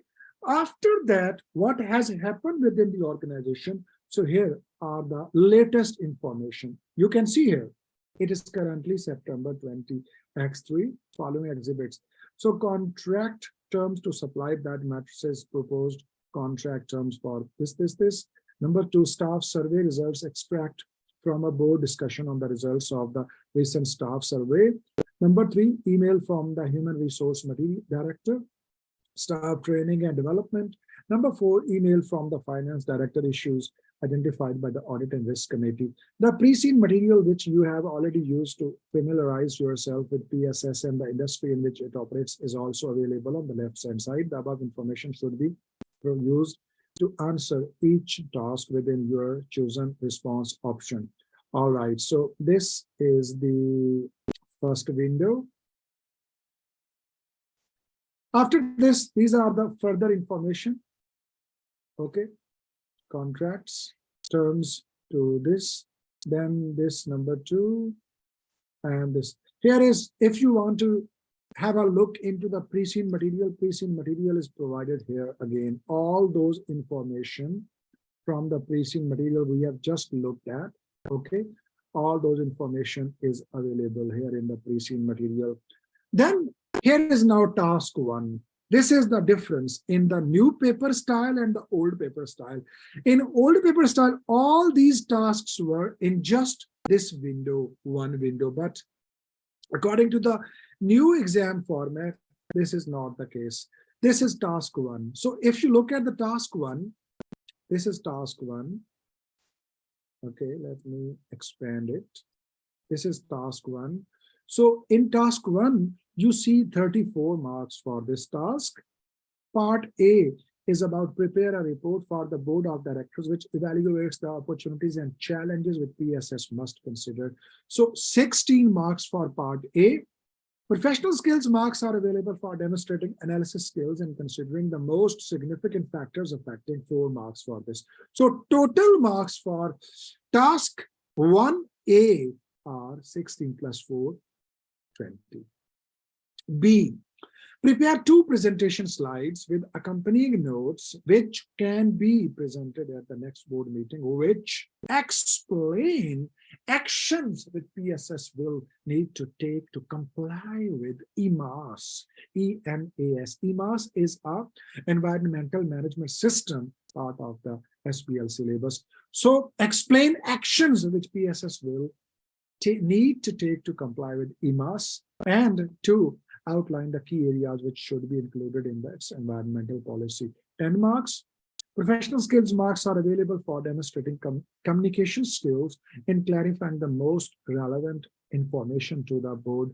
4 marks. So total are 14 marks. So if you sum up all this, 16 plus 4, 20 for A and 14 for B.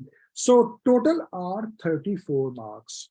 Total are 34 marks for task A. Now, how are you going to answer this? Here are response options. Here are response options. So here you will be writing, for example, you are going to work on task 1A. So you start writing on task 1A, whatever you want, right? You can start writing here. And then once you have finished this, or partly you have worked on task 1A and you feel that you need to start now on parallel on task 1B. So you can start working on task 1B as well. And meanwhile, if you get more knowledge or more data or more points or more thoughts or more ideas on task A, you can meanwhile adjust it or add it here. Understand? So in this way, you can work on task 1A all here. If there are some calculations, you will be using the spreadsheet. Okay, so spreadsheet you open and do your any calculation if there are, but there are no calculation here, so no need for spreadsheet. Yes, there are slides that you will be using here. So slide here, you will be slide 1, for example, like this is slide 1, so you can write anything about that here in slide 1. Here are notes about the slide. Then slide 2 is here. Here are notes of the slide, and that is all about this. Then once you have done your work, or still if some means you find okay, you need to move on, you go on the next. Here is the next. Here is your exhibits are same preceding material, but here task 2. Here is the task 2, and task 2 has 38 marks. So open task 2 and find out what is in task 2. So task 2 here, part A of task 2 is about prepare a briefing paper for the chief executive, which assesses briefing paper. What you are going to do? Briefing paper. Even you can highlight this as well. Okay, highlight it. Briefing paper, assess the issues raised by staff in the survey, and 2, recommend actions which PSS should take to address each of these issues. 18 marks plus professional skills marks available for demonstrating skepticism, which skepticism skills in probing. Here you are also told what you have to do. Probe. Probe means you have to investigate, explore, and question. Probing the quick discussions of the board in relation to the results from the staff survey, 4 marks. So total are 22 marks for A1, and then B. A means A1 and A2, 22 marks for A. B is about draft an email to the Human Resource Director, which advises on how a talent management program can support PSS values. Talent management aligned with values together with challenges PSS may face with such a program. 12 marks and 4 marks are for commercial acumen skill. Commercial acumen skill. All right. So total marks are 16 for B and 22 for A. So sum of both is equal to 38. So this is task 2. Task 2, and here are the response option. New response option will open here in task 2. For every task, there is a new response options. Okay, so you can start your task 2. For example, here, understand task 2, and let's say part A, and you can start your answer here. Okay, and then after task 2, okay, then there is a task 3. Here is task 3. So task 3, this all area remains same. This remains same, but this is changed now. Task 3 is fresh task, new task. Task 3 is about prepare briefing notes for the finance director.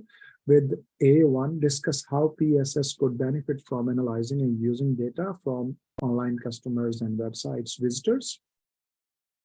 Okay, and advise on the threats which PSS could be exposed to relation to undertaking big data analytics, 12 marks. B, you see here in part A1 and A2, there is no professional skill. Okay, there's no professional skill. In B, evaluate the potential impact of weaknesses identified in PSS internal control activities and recommend actions. This is very important skill that you need to develop, how to read question tasks, because students, when they are reading, they don't pay attention in detail question task requirements. So what happens? They may miss, okay? They may miss certain requirements. So here you need to,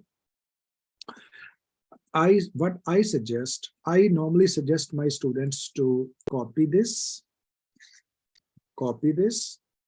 okay, and open your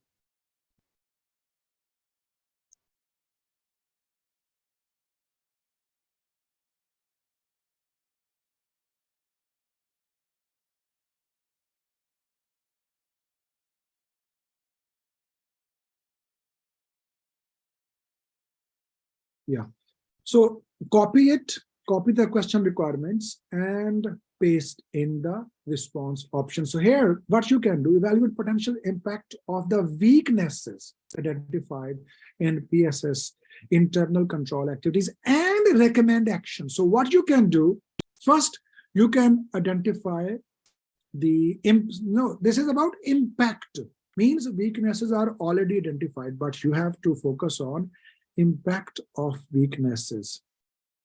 Okay, so what you can do, you can copy this one and paste it here. Okay, separately, you need to work on this separately. First you do this, and this is the second part. I mean, first you have to focus on impact of weakness identified in the PSS internal control activities. First, you will discuss the impact. Okay, for example, whatever the impact is. Okay, impact number 1, impact number 2, impact number 3, and then, or other ways, you can start from weakness 1 and its impact. Okay, first you will discuss impact, and then you will discuss the recommended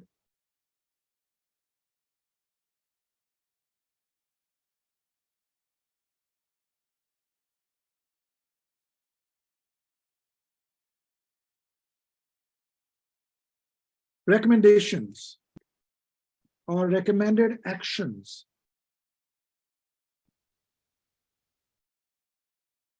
Okay, so first you discuss weakness 1, for example. You can make it bold. All right, you will discuss its impact, understand, and then you will highlight or discuss on the recommended actions. All right, so this is how you can work on these type of questions. Got it? So this is the activity number 3 or task number 3. So this is a new pattern of the SBL exam, new pattern of SBL exam, where there are three tasks, and for each task you will have a separate window. If you want to go back previous, you can. If you got fresh ideas and you want to further work on task 2, or if you want to further work on task 1, you can go back and open it and do your work here. So this is a new format for SBL. Now tell me, are you clear? Have you understood this new all change in the SBL exam? Are you very well clear on this? Or if you have a question, please feel free to ask.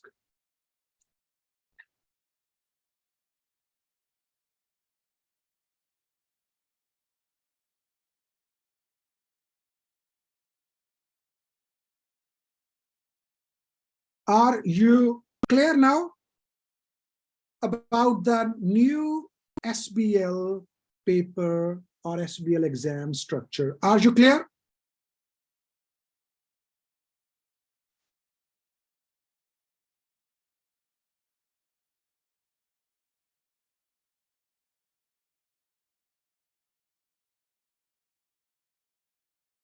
All right, perfect. Is there any question? Any question? Feel free. We have just a few minutes left. So I would like to know if you have any question.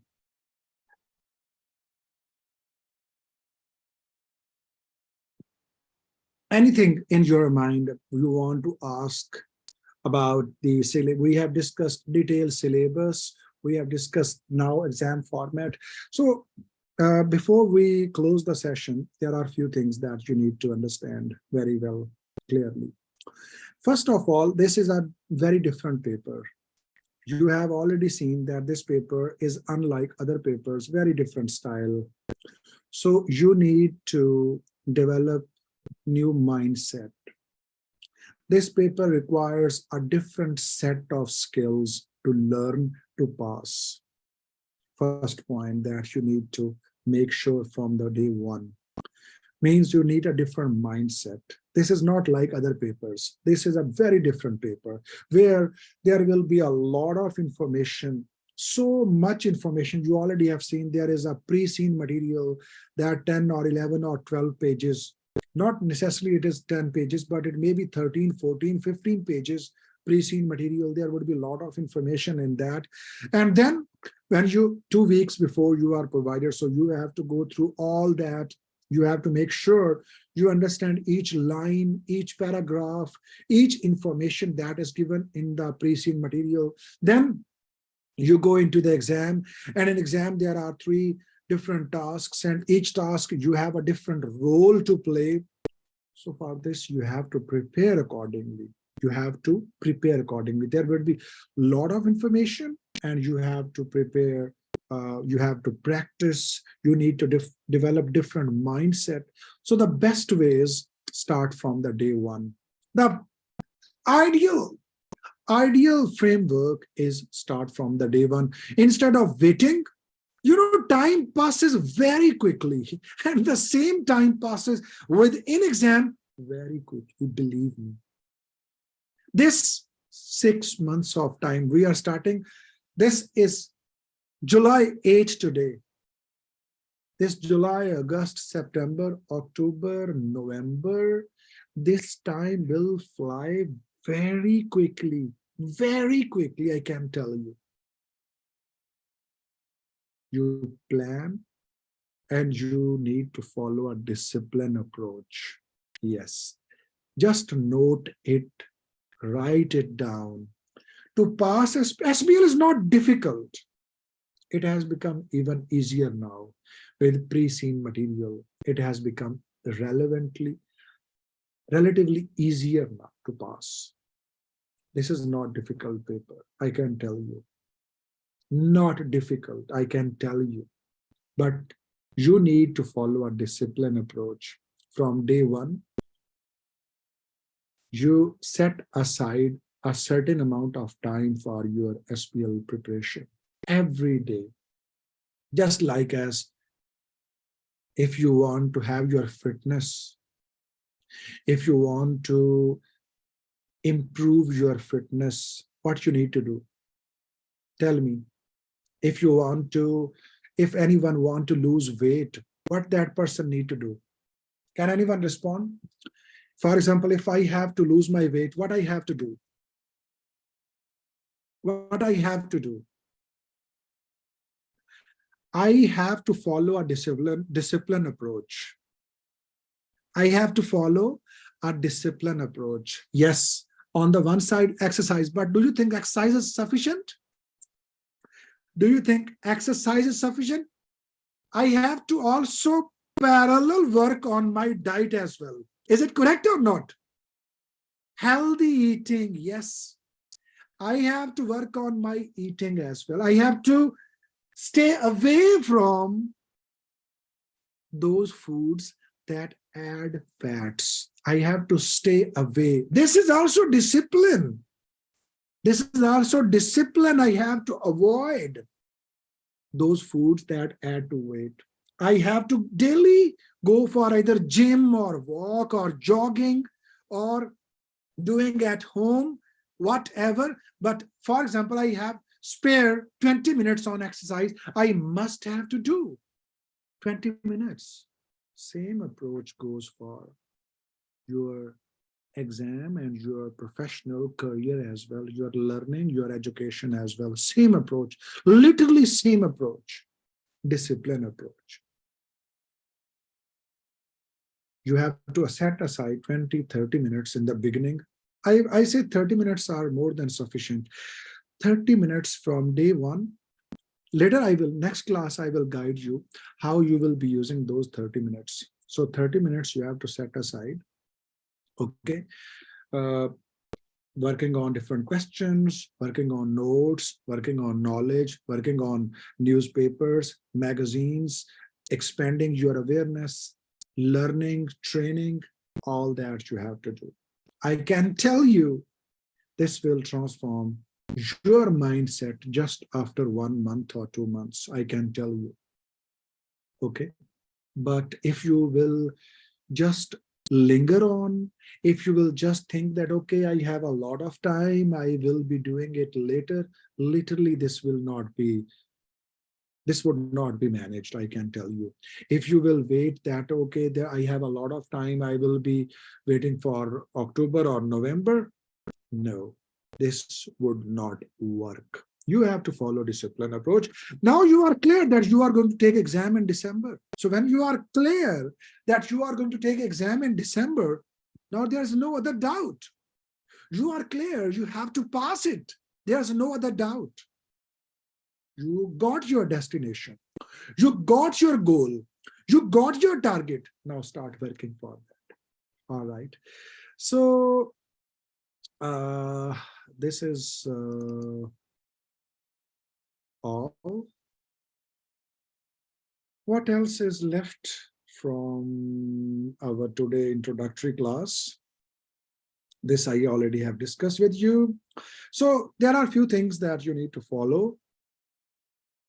Is like there is no exact formula to pass SBL exam. The same I have told you.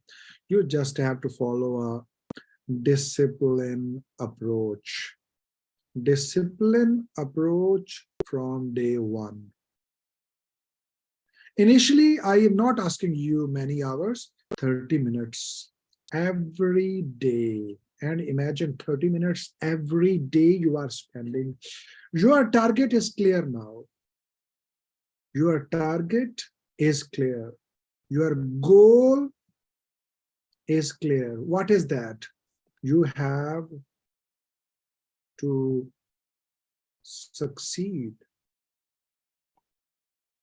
You have to pass SBL. So there is no confusion. Let's start working towards that goal. Let's start working towards the goal. Okay, 30 minutes. And every day I told you, action and measure your performance. Measure your performance. I will keep guiding you throughout our every lecture that how you have to measure and monitor your performance. How are you progressing towards your goal? That is very important. That's why I told you, wait for October or November would not help you. So you have to follow a disciplined approach. Every day you have to study, continuously broaden your knowledge, understand. How will I add value? Now, about material. Let's talk about material or the content. You know about the study hub? Are you aware of the study hub ACCA has introduced? Hello, ACCA website study hub. That is amazing thing ACCA has introduced. Okay, please log in and go to the study hub, Sandeep. And all the resources are there. Notes, quizzes, practice. That is excellent thing the ACCA has done. Okay, so and even now it will be easier to track the progress. Okay, easier to track progress. All right, there are articles, there are notes, quizzes, and a lot of other stuff. Practice questions, a lot. You just explore that.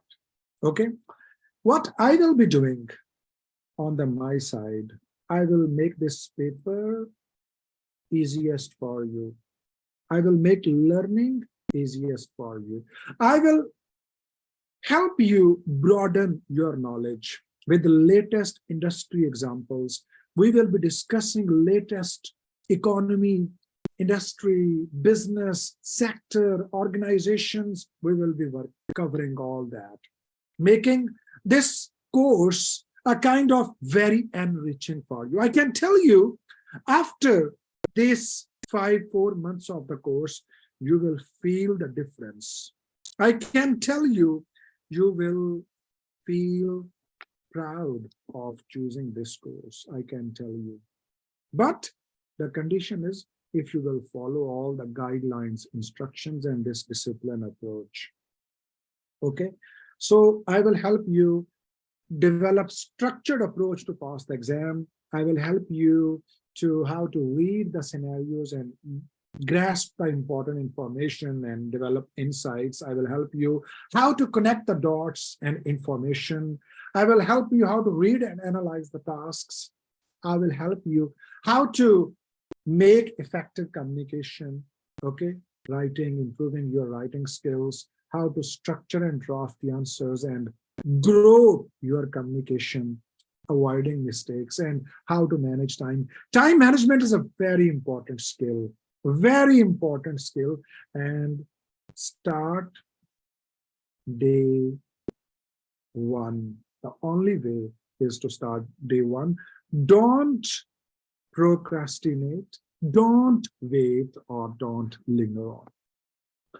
Here is some reading list for you that you can do. One is ACCA website or ACCA resources for the SBL, and other thing that are free resources for you, free. This is, if you are using the iPhone, I would suggest you to start listening to podcasts. I will recommend you later, okay, few channels that you can subscribe. Okay, I will later share with you in the WhatsApp group. Very insightful. There are some channels. I mean, when you are driving, for example, when you are driving from, let's say, Cupid to Port Louis, it takes 30, 40, sometimes maybe 1 hour. So you can use that 1 hour. Listening to these podcasts will help you understand economy and business. Then there are free resources such as Reuters, Reuters.com, or you can download the app Reuters. This is a free resource and very comprehensive understanding of economy and knowledge. Guardian newspaper, again, this is also a free resource.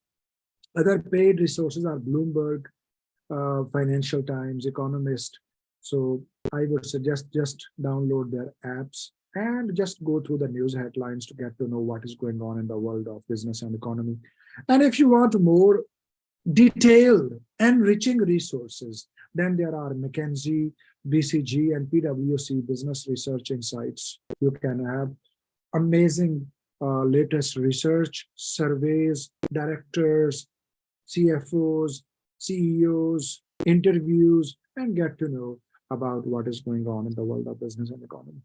Okay, so my dear, that's it from our today introductory class. I hope that you have got good understanding about the SBL paper.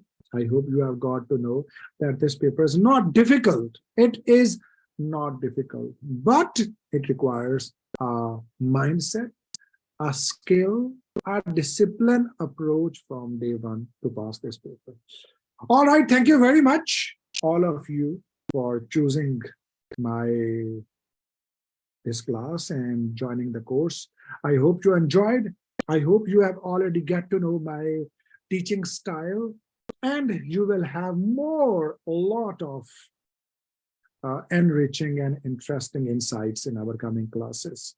Okay, so this is my passion and I'm living it, okay, from teaching and from my work as well, working as a sustainability specialist. This is good. All right, thank you very much. See you next week with more amazing learning, and that's it. Goodbye, good night, and see you. Thank you very much.